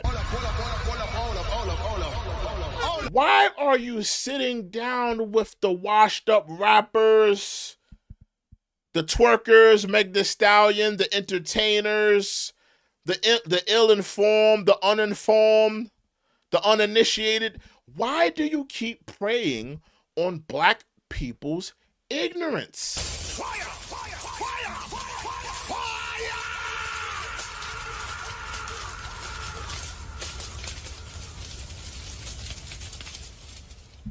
Why do they keep doing that? Why do they keep preying on black people's ignorance? The ill-informed, the uninitiated, people not in the know. They don't know enough. They know too little, but they have opinions.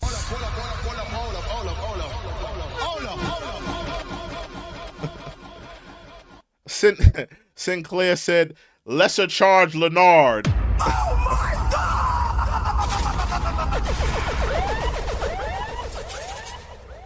The lesser charge God.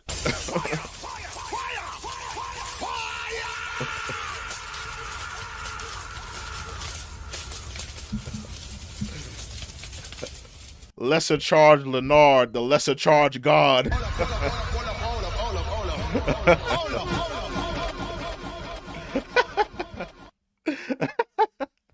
The whole 2,000 kids, now it's only 500 kids. That's right. And so now those kids are going to these charter schools.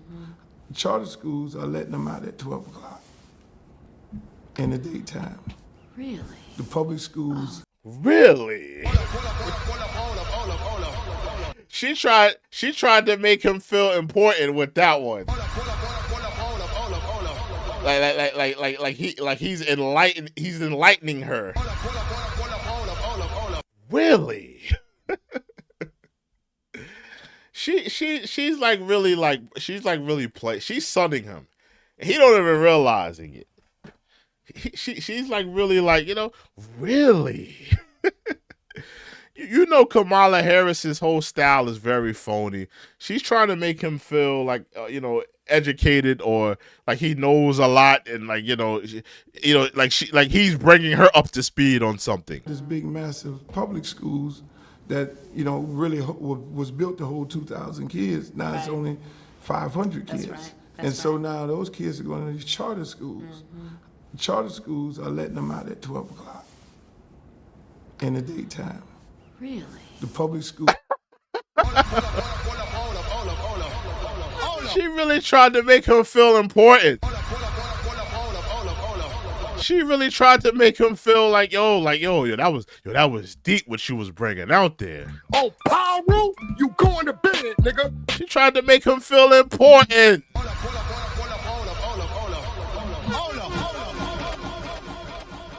She tried to make him feel important to the discussion there, man. Oh, that's interesting. The public schools are kicking That's interesting.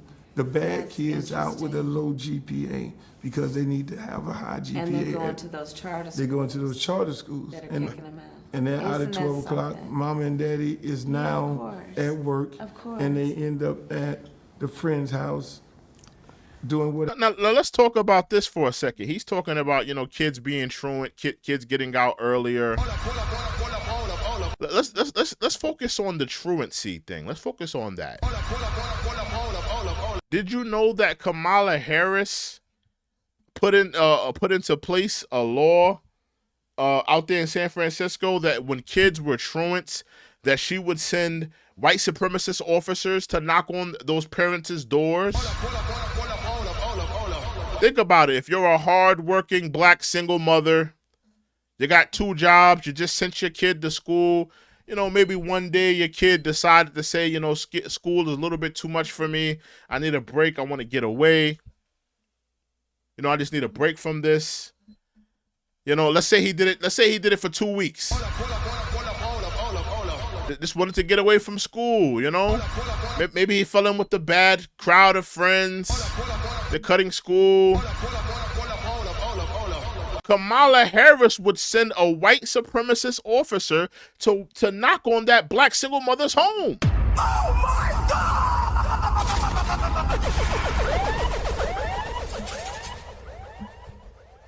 This is who you're voting for? Now let's put it into place here. We see how white supremacist officers can escalate a situation in a black person's house. Case in point, Sonia Massey. Sonia Massey was going through whatever she was going through mentally. She called the police. She called the police for help and assistance.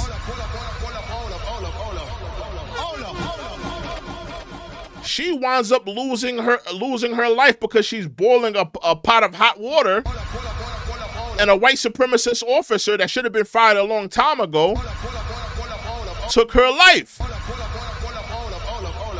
Kamala Harris was putting black single mothers and other black mothers in danger when she was sending white supremacist officers to those black mothers' homes. Just because their son decided to skip school for a week or 2.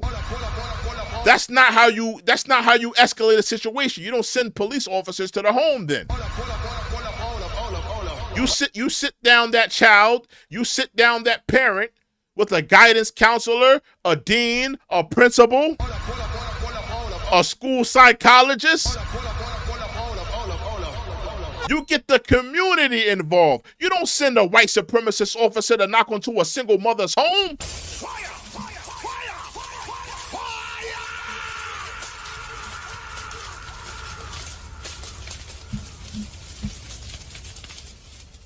But that's what she did. But you're telling me this is the right woman for black America. This woman deserves the black vote. Hogwash. Whatever, because those are actually bad. They consider them as bad kids, but they should red flag those. Oh my goodness, Uncle Lee. Can you get to the damn point already? Oh my God!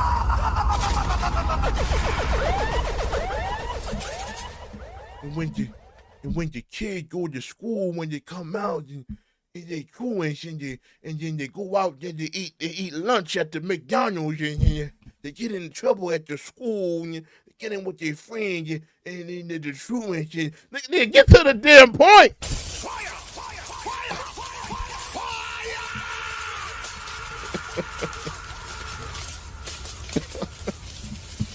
When the kids, when they eat McDonald's, when they get out early and they go to school with their friends and then in the gang, like what is he talking about? What a damn point, man! The hell?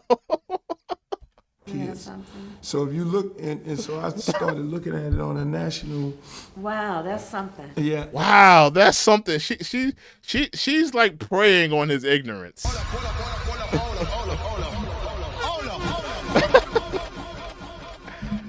She's preying on his ignorance. You know, she's humoring. He don't even realize it, but she's humoring him in his ignorance.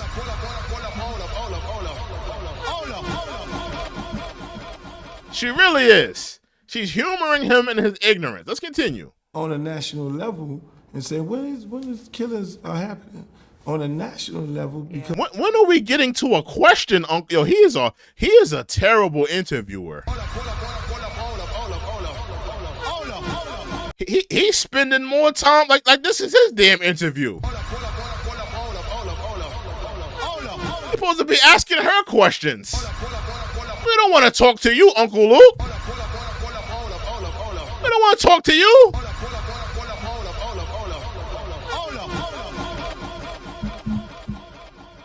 He going on to these long ass diatribes, bro.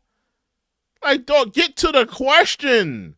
Can you ask Kamala a question already? because of standardized testing, that's happening in every Oh my God. a lot of cities, inner cities. In Please America. cut him off. See, that's Kamala. what I'm talking about, which is we always have to do the math. And first of all, ask why, what happened, Yep, yep. and then take it back.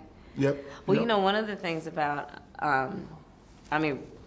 running for president, one of my motivations and reasons I'm running is for all of the children that we're talking about, and in particular focusing on public education. Because, you know, back to the point of us being bused.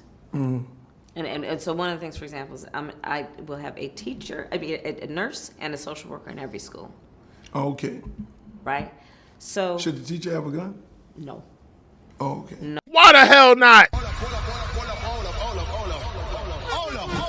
I'm for teachers having guns, you know?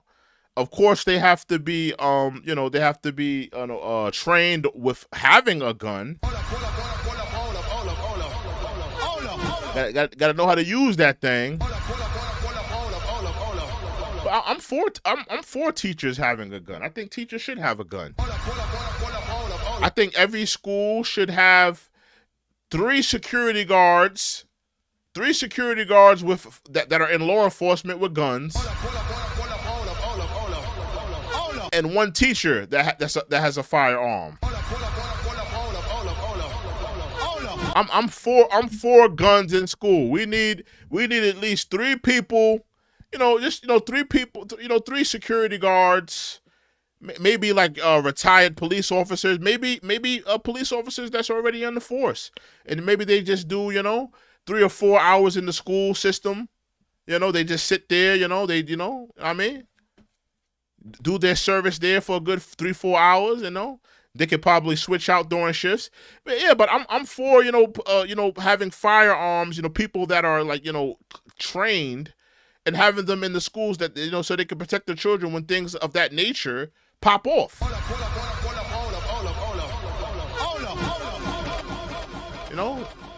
I don't think it's a bad thing. I don't think it's a bad thing to have that. No. To have that security for children. I want to give teachers raises, not guns. What they do in their private home, that's their business. How is a paycheck gonna save the next child? How is a paycheck, Kamala?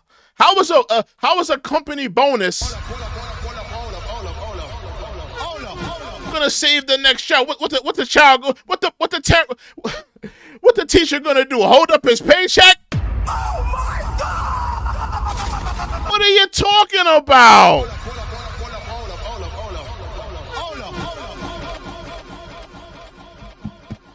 I'm not for teachers having guns in school. I'm for them getting raises. What they supposed to do? You know, when somebody comes into that school, you know, when hold up a damn paycheck. Hey, I got paid today. You can't shoot. Don't shoot today. I got a paycheck, y'all. Better not shoot.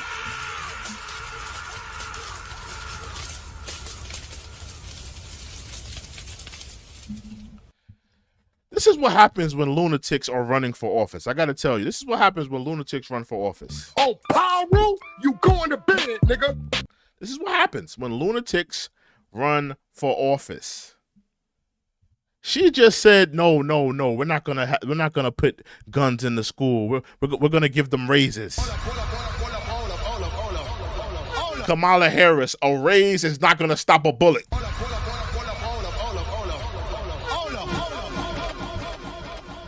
A raise is not gonna stop a bullet, Kamala.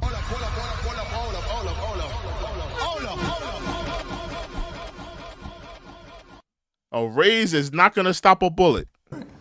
But They not. passed legislation in Florida that teachers can carry guns. No. I do not want our children walking into a school and it being militarized and like it's a penitentiary. No. Why the hell not? It's already a penitentiary.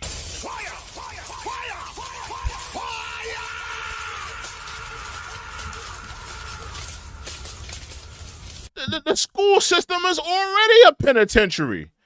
And they walking outside. If you a kid that lives in the inner city, a tough neighborhood, there's guns outside. So what? They can have guns outside, but they can't bring them in.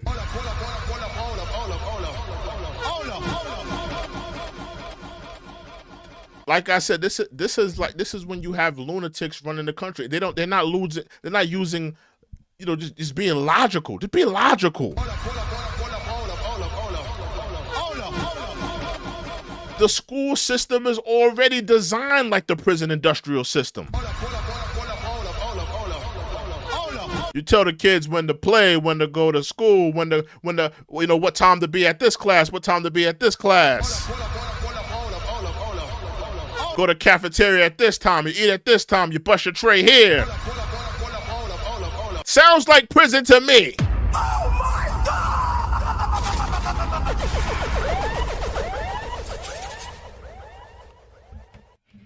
Sounds like it's militarized in prison to me.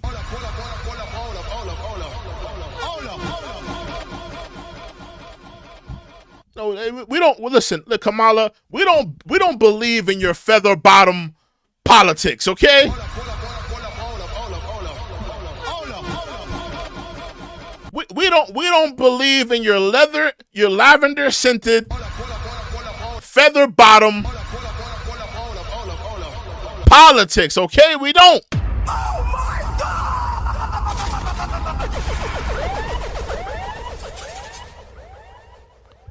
We don't believe in it. Doesn't work for us. No. Good. No. But here's the thing. If you look at history, Brown versus Board of Education, which with Thurgood Marshall and all those guys desegregated America's public schools in 1954. And to your point about the trends in public education, what also started to happen is then all these black children started going to these schools. And a lot of the white families with resources pull their kids out of those schools. And so you can also track what's... First she was saying, Now she got him saying, It's the battle of the Which is then more private schools started to be built. The battle of and the you start to see the resources leave public education. And so then you talk about the effects that you're talking about as another extension of that trend. And so you walk into public schools in America today, and you see exactly what you're talking about too. Right. right. Which is it is almost, some say, worse in terms of the segregation.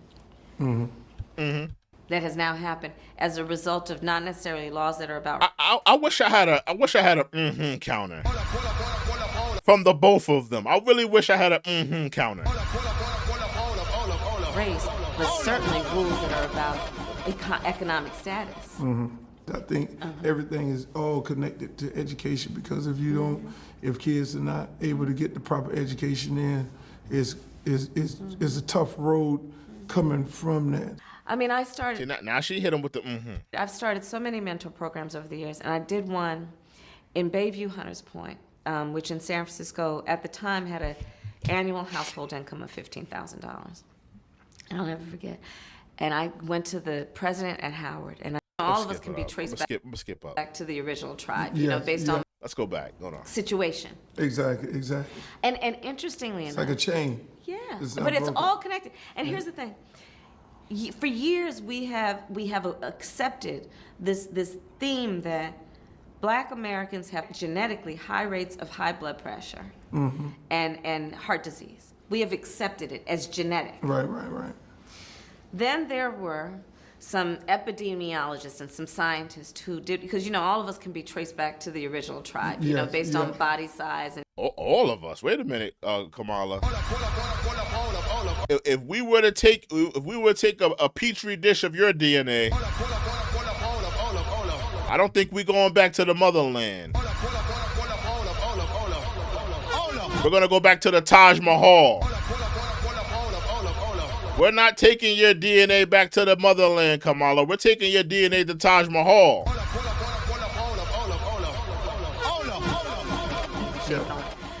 And so went back, and in the original people who are still there, no such heart disease. Wow. No such high blood pressure. Well, what happened?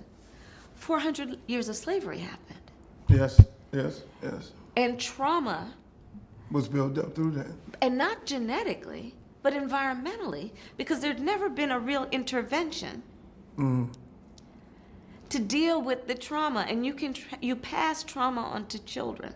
And it's My thing is, she knows all this, but why isn't she doing anything for Black people? Why isn't she doing all this? I hate. Let me just say this. I hate when Democrats want to articulate Black pain. They could talk about slavery. They could talk about, you know, Black on Black violence. They could talk about what's going on with our babies, the bad education. They could talk about the high blood pressure, the diabetes. They could speak about the teen pregnancies. They could talk about the dropout rates.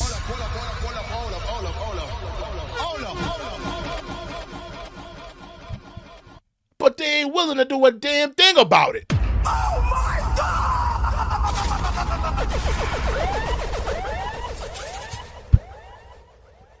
You could articulate the hell out of the pain, huh? You can articulate the hell out of our pains, out of our struggles, what we're dealing with.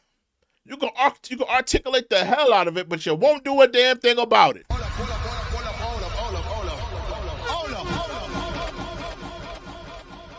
You damn right I'm killing the hell out of this damn soundboard. I'm gonna keep killing the damn out of it. I'm gonna keep killing it. Oh, Pyro, you going to bed, nigga. It's on Pyro, nigga. Talking about I'm killing the soundboard. Oh, Pyro, you going to bed, nigga. Let me send that nigga to bed. Hold on, send that nigga to bed. It's past your bedtime, nigga. You going to bed, nigga. It's past your bedtime, nigga. Get out of here, nigga. Picture one time out, nigga. On Pyro, nigga. Oh, Pyro, you going to bed, nigga. Talking about I'm killing the hell out the soundboard. Nigga, go to bed, nigga. Go to bed, nigga. Oh, Pyro, you going to bed, nigga. Talking about, nigga. We pack niggas up in here.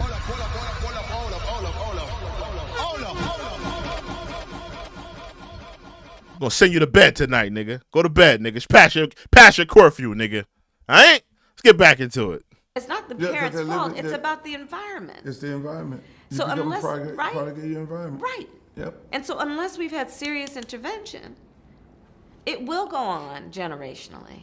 And trauma is it is something that is almost like a physical barrier. Trauma can handcuff you. Oh yeah. But why is that? Why can the Democrats, right? Hear me out with this. Like I said, and I really want an answer. I want to hear from you guys. I really do. Here you have a Democrat, right? And it's not just her. It's not just her. I'm not going to just put this on Kamala. It's all Democrats. All Democrats do this. Like I said, they can articulate the struggles. They can tell us what we're going through. They'll tell us about the crime in our communities. They'll talk about the dropout rates. They'll talk about, how we suffered under 400 years of slavery. They'll talk about, they'll tell us everything that we've been through, everything that the community is suffering from, but they won't do a damn thing about it. Why is that?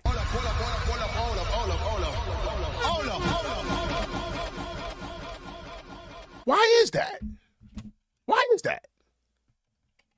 We literally just saw Kamala. She talked about, slavery and all the things going on in the black community. But this is the same woman talking about, I can't do nothing specifically for the black community. I can't do nothing for you lucky I ain't got the soundboard. I'll be clicking the hell out of that right now. But this is the same this is the same multiculturalist woman. I was about to call her a black woman. I had to catch myself. Turning into a Democrat here. But she can articulate all the pains and strifes, but she won't do anything about it. She's the same woman talking about, well, we can't do anything specifically for the black community. We can't do things, specifically for the black community. But you know about all the pains and the struggles that we're dealing with, but you won't do anything about it. You won't do anything about it, will you, huh? Oh my God!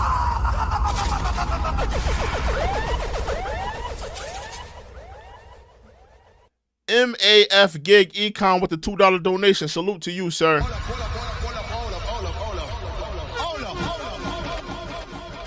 MAF Gig Econ, he says, she sleeps her way to the top. Judge JB said it. I have no knowledge of her sleeping her way to the top. I have no knowledge of that. I've heard that rumor.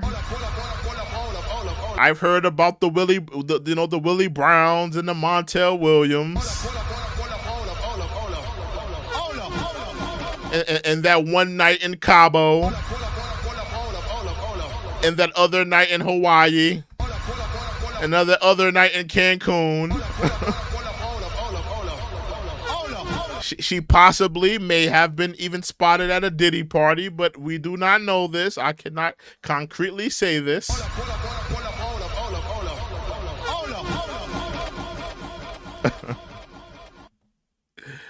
I have no proof of that. I have no proof of that. I don't know who she slept with. Not Willie Brown. Actually, yeah, Willie Brown. He did admit that. We used the date. So I mean, Willie Brown did. Pretty much said, I used the smasher. He pretty much let it be known, and I don't think Montel would. Montel was getting down back in his day, so I don't think he would shy away from telling the world he probably smashed her too.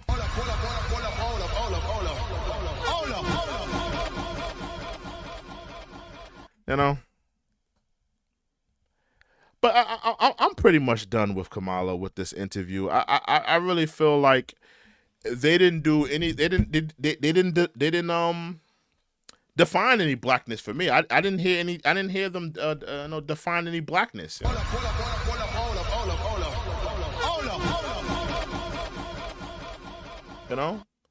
Nobody defined blackness for me. Nobody educated me on blackness tonight. Nobody did that. And I believe the verdict is still out on Kamala Harris. You are not a black woman. You are a multiculturalist. And the Democrats have been lying to us and giving us false information and disinformation telling us you're black. Oh my God!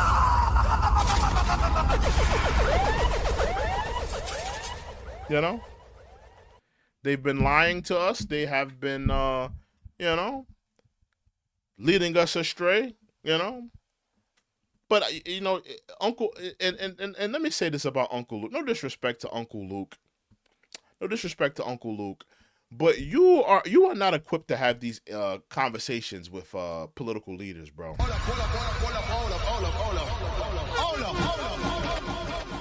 Unless, and listen, I'm not a fan. The people I'm about to name, I'm not fans of them, like their politics. But at least I can say these are articulate people. The only rapper I want to see sit down with a Kamala Harris, I'm gonna give Killer Mike that respect.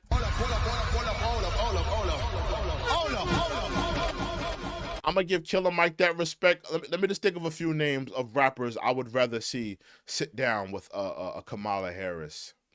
I think Joe Budden could have an insightful and an informative conversation with her because he's not afraid to ask the real questions. I think Joe Budden is one.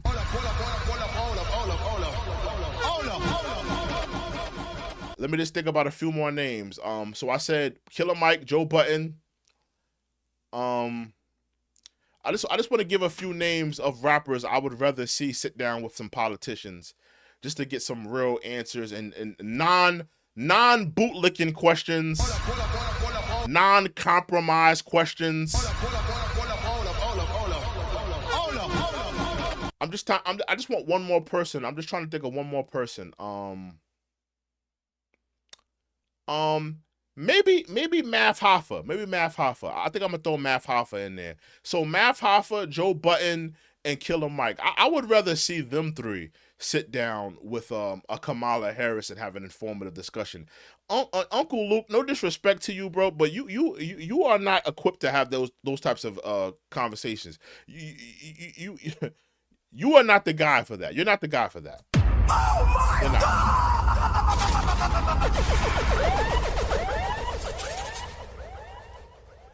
You are not the guy for that. We need somebody else to have these discussions. Yeah.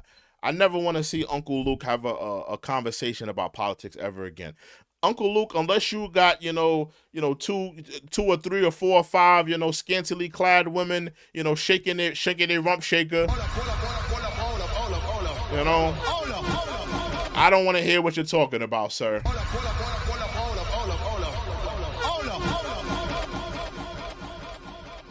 You haven't been promoting politics your whole life. You haven't been, and I'm not saying you can't evolve. I'm not saying that, you started here, but now you want to go here. The reality of the situation, Uncle Luke, you've been promoting filth your whole life. It's not like you had this, a great awakening, this great, a profound awakening where you wanted to clean up your act and go into politics and talk to the politicians and change the world and change the school system. It's not like you've done this. You pop up out of nowhere with this interview with Kamala Harris that we just found on the internet, to be honest with you. Oh my God!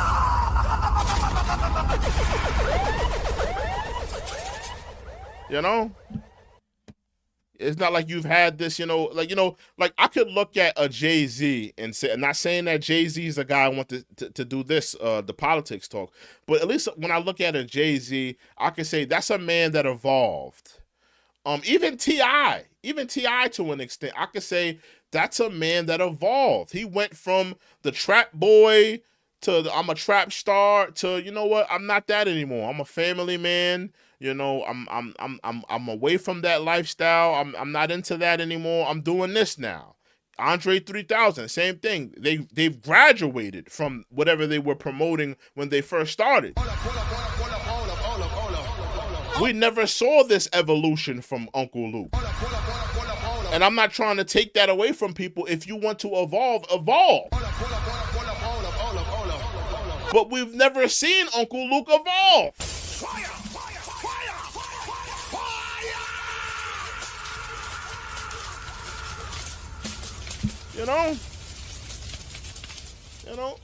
You'll be in a Miami strip club, trying to jam, dollar bills down a woman's ass, in the next week or so after this interview. I don't think you've cleaned up your act. You'll still be in the strip club. You'll still be singing Doodle Brown. You know? You'll still be doing Me So Horny and all those records you did back in the day. You'll still be doing those things.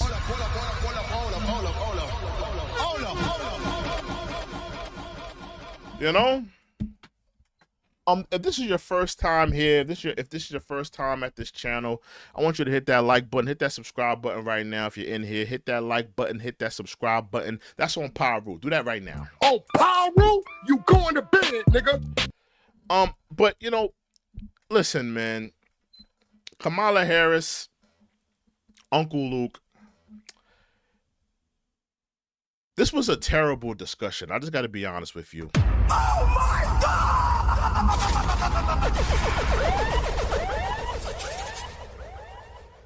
Somebody said Uncle Luke is almost 70. Uncle Luke is almost 70? Hold on. Gotta look that up. Hold on. Let me see how old Luke is. Hold on. Let me look that up. Let me put it in Siri. Siri, how old is Uncle Luke?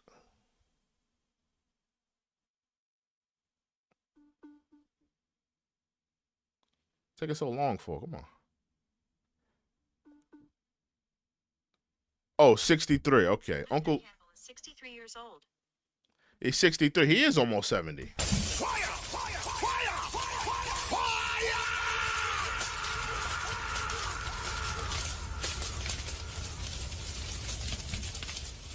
Wow. Yeah, he is almost 70. Wow. I'm thinking he's like, you know, maybe late 50s probably.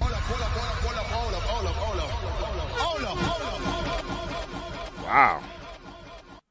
Wow. I'm thinking he's like late 50s or something like that. That's interesting. Okay. Yeah, you know, he waited too long to clean up his act, if you ask me. He waited too damn long to clean up his act. You should have cleaned up your act years ago, Uncle Luke. I'm pretty sure he was in a strip club a couple weeks ago after this whole interview went down. I'm sure he was in the strip clubs right after. Jamming down dollar bills down a woman's G-string. Now he want to play in the politics field. I'm not buying it. I'm not buying it, y'all. Let me look at the voting. Let me see who y'all voting for. I told you to vote. Either vote for Kamala Harris, the pantsuit messiah, or Trump, a.k.a. Dennis the Menace. With 73 votes, Trump, a.k.a. Dennis the Menace, have won with 554 votes. He got 74%. Okay. Trump won.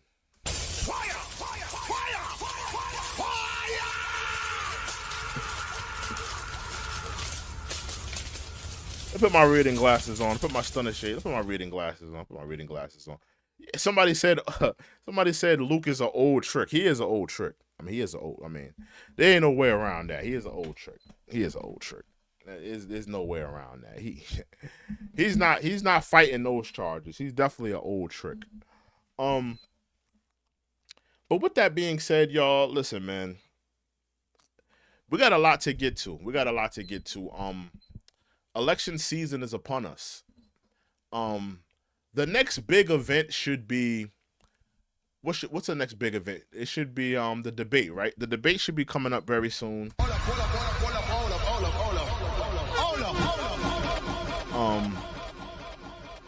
I'm still hoping that Kamala Harris does another interview. I want another interview. I want at least one more interview before she goes into this debate. I'm gonna be honest. You know?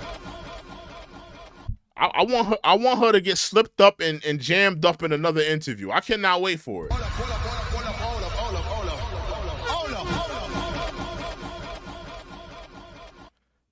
Somebody said Ice Cube would be good. Yeah, Ice Cube. I think Ice Cube would be good to have those type of dialogue discussions with the presidential candidate. That would be good to have.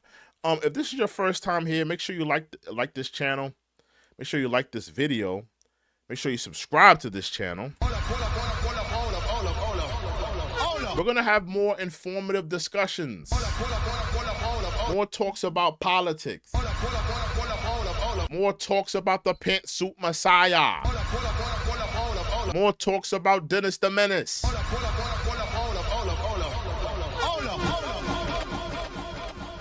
The debate should be coming up very soon. That's going to be a big one. I can't wait for the debate. The debate is going to be a good discussion to have. We're going to have a very valuable, very informed information. And make no mistake about it, she's going to slip up on the debate. She's going to slip up. What the Democrats don't realize is the fact that they've been putting her in safe environments. Trump is building up a lot of skill right now because he's sitting down with whomever. He's sitting down with the National Black Association of Journalists. He's sitting down with CNN. He's sitting down with ABC. He's getting all of these publications, and he's training himself so when he gets in that debate stage, he's going to be quick. He's going to be fast. He's going to be informative. He's going to be good. See, what the Democrats are doing wrong is they keep putting Kamala in these safe environments. The last interview that just came out last week, it's an edited 3-part interview, heavily edited, where she couldn't even sit down by herself and do the interview. She had to have Tim Walz sit next to her. The Democrats are headed to failure if they don't, prep this woman really right. She needs to sit down with publications. Listen, you can have all the prep in the world, from your your administration and the people that your handlers or whatever. You're gonna have to sit down with publications. You're gonna have to sit down with the CNNs and the ABCs and the MSNBCs and the Fox Newses. You're gonna have to sit down with these people if you're going to be ready for a debate. She's going to have to, get over it, and put on her big girl pantsuits and get to work.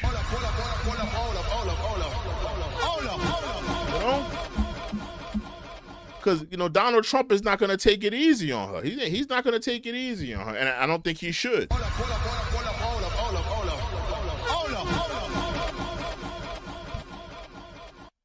Yeah, but that whole interview, especially Uncle Luke, just Uncle Luke. We got the kids in your school system, and they go to McDonald's, and they go to their friends' houses, and they in the gangs, and they get the guns, and they go back to the schools, and they're truants, and they go back, their mother not there, and then they go home and eat the McDonald's, and what are you talking about?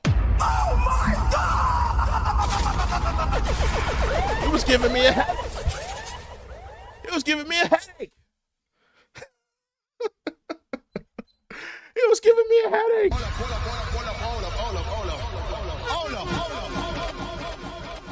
And listen, I know I said this before. Right? Hear me out. I know I said this before.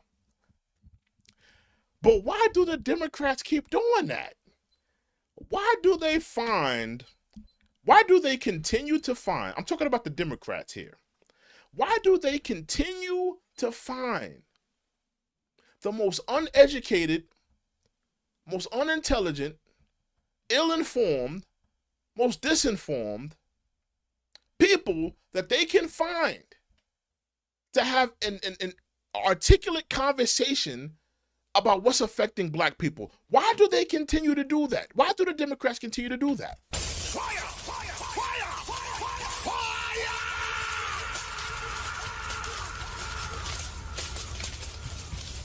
Hold on.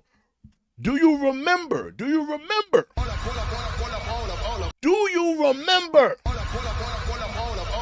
when Joe Biden sat down with Cardi B? Do you remember that? Oh my God!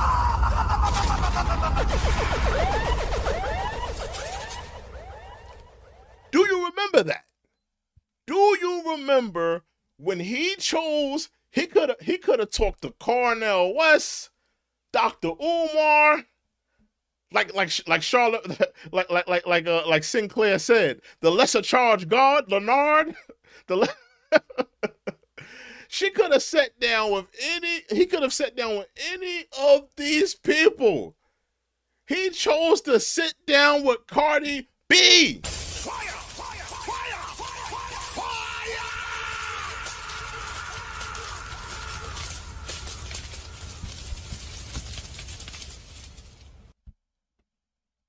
black people, why are we allowing the Democrats to keep playing in our faces?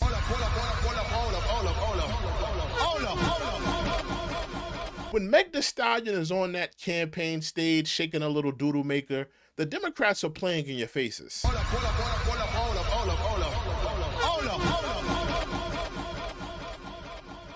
When Joe Biden decides to sit down with Cardi B, instead of sitting down with someone articulate like an Angela Rye, a Cornel West, a Dr. Umar, they are playing in your faces.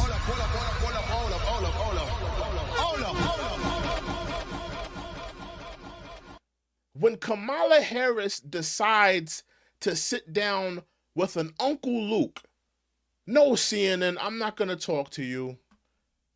No black analysts.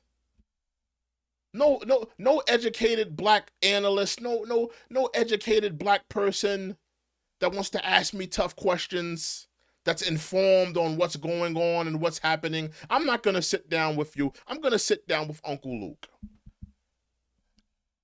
They are playing in your faces. Oh my God!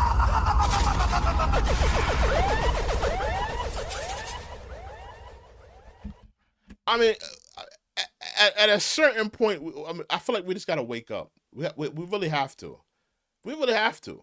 Like, and the fact that nobody's calling these moves out, nobody's outraged. Like, why is it like, hear me out.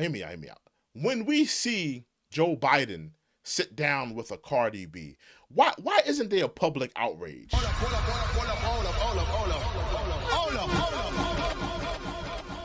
I feel like there should be a public outrage when something like that happens.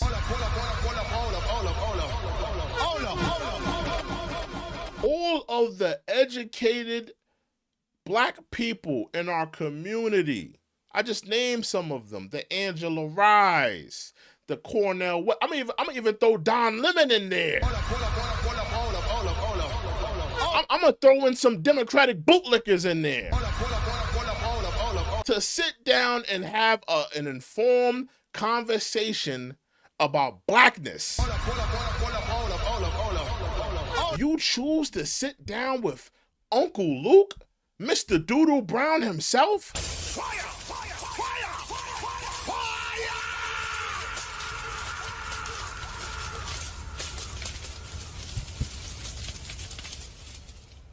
Who's responsible for that? Because if it's the Democrats, they have to be held accountable for that. No, make no mistake about that. They need to be held accountable for that. Not for mention. They should also be held. They should also be held accountable for creating an immigrant class that is trying to suppress the black vote. Any black people know about that in here? The Democrats are creating an immigrant class to suppress the black vote. So here they are telling you, hey, black people, you need to go out to vote. You got Roland Martin. Get out and vote, y'all.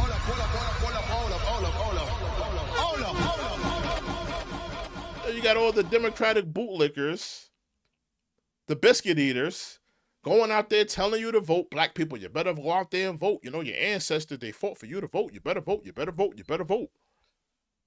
Well, here the Democrats are suppressing the black vote by the influx of immigrants, suppressing and lowering the black vote.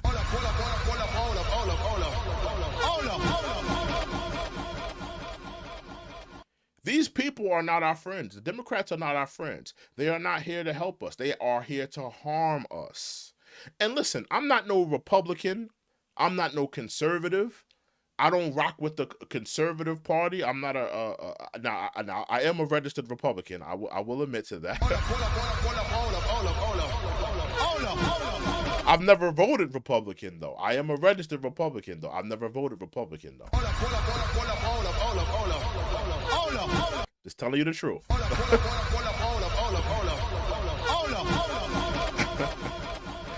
But Actually, I'm lying. I have voted Republican. But locally, only locally. Never in the presidential race. But yeah, man. I mean, we just have to stop being taken advantage of. We really have to. We have to stop being taken advantage of. I'm just tired of it. I'm absolutely tired of it.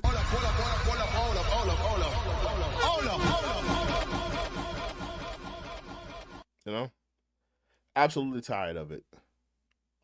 You know, I'm just tired of seeing black people being taken advantage of by the political left. I'm not here to tell anybody black who to vote for. Vote for who you want to vote for.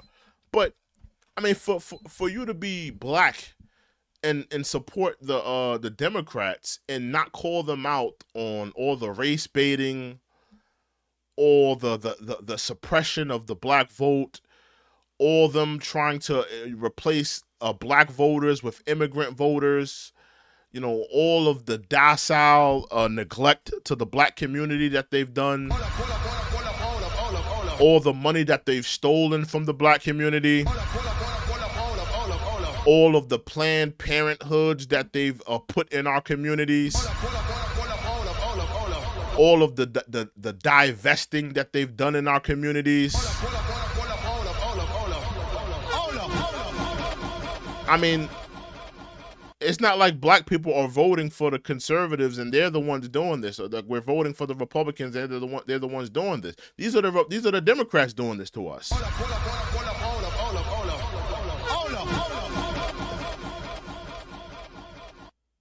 These are the Democrats. So when I say that these people are not our friends, they really are our enemies. I'm being honest with you. The Democrats are not our friends. They're not helping us. They're not helping our communities. They're not fixing our communities. They just wanna smile in our faces, give us soothsayings,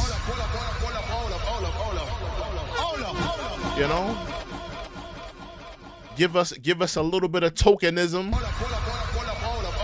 to make us feel important. And that's all. That's all we get from the Democrats. And I, for one, I'm absolutely tired of it. Tired of it. I don't know how anybody black votes for the Democrats. I don't see it.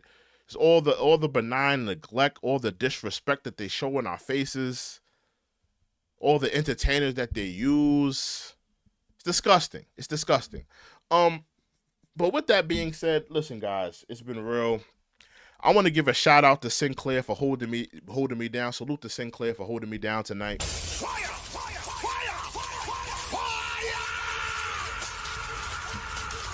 Yeah, salute to Sinclair for holding me down tonight. Again, if this is your first time here, if this is the first time you've been here, we this is a show we talk about politics. We talk about all things politics. Come back here, man. Get checked in. Subscribe to the channel, like this video. You're gonna enjoy it. I hope you guys have been entertained as well as enlightened. I am your host, True and Livin. This is the Check-In Report. I may, I'm not sure yet, I may come back in an hour and do another show, not on this, on something different, totally different. It may be politics, it may not be, but I may come back in another hour, do another show. I'm gonna see how I feel. But with that being said, guys, you guys have a blessed night. You have a beautiful Labor Day as well. We got any Caribbeans in here? Any Jamaicans? Any Haitians? San Francais? Any tethers in here? Any Jamaicans? Any Haitians in here? Any Caribbeans in here?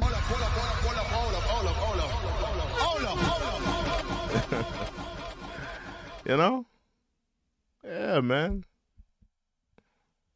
Somebody said New York pizza is not that. You're a damn lie. You talking about New York pizza ain't that. New York pizza is the best pizza in the world, bro. The only place in the world that I know I'm going off a top. We're about to close out. But the only place in the world that I would say that could probably make pizza better than New York is Italy. That's the only place that I will concede, say, that has better pizza than New York. The only place in the world you're gonna get a better slice of pizza is from Italy. That's the only place. It's the only place. Chicago deep dish trash. Garbage.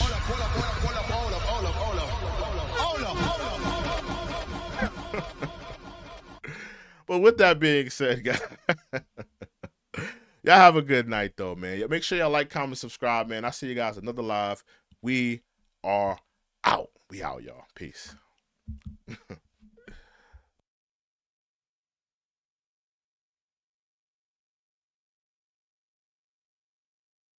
Oh, Pyro, you going to bed, nigga.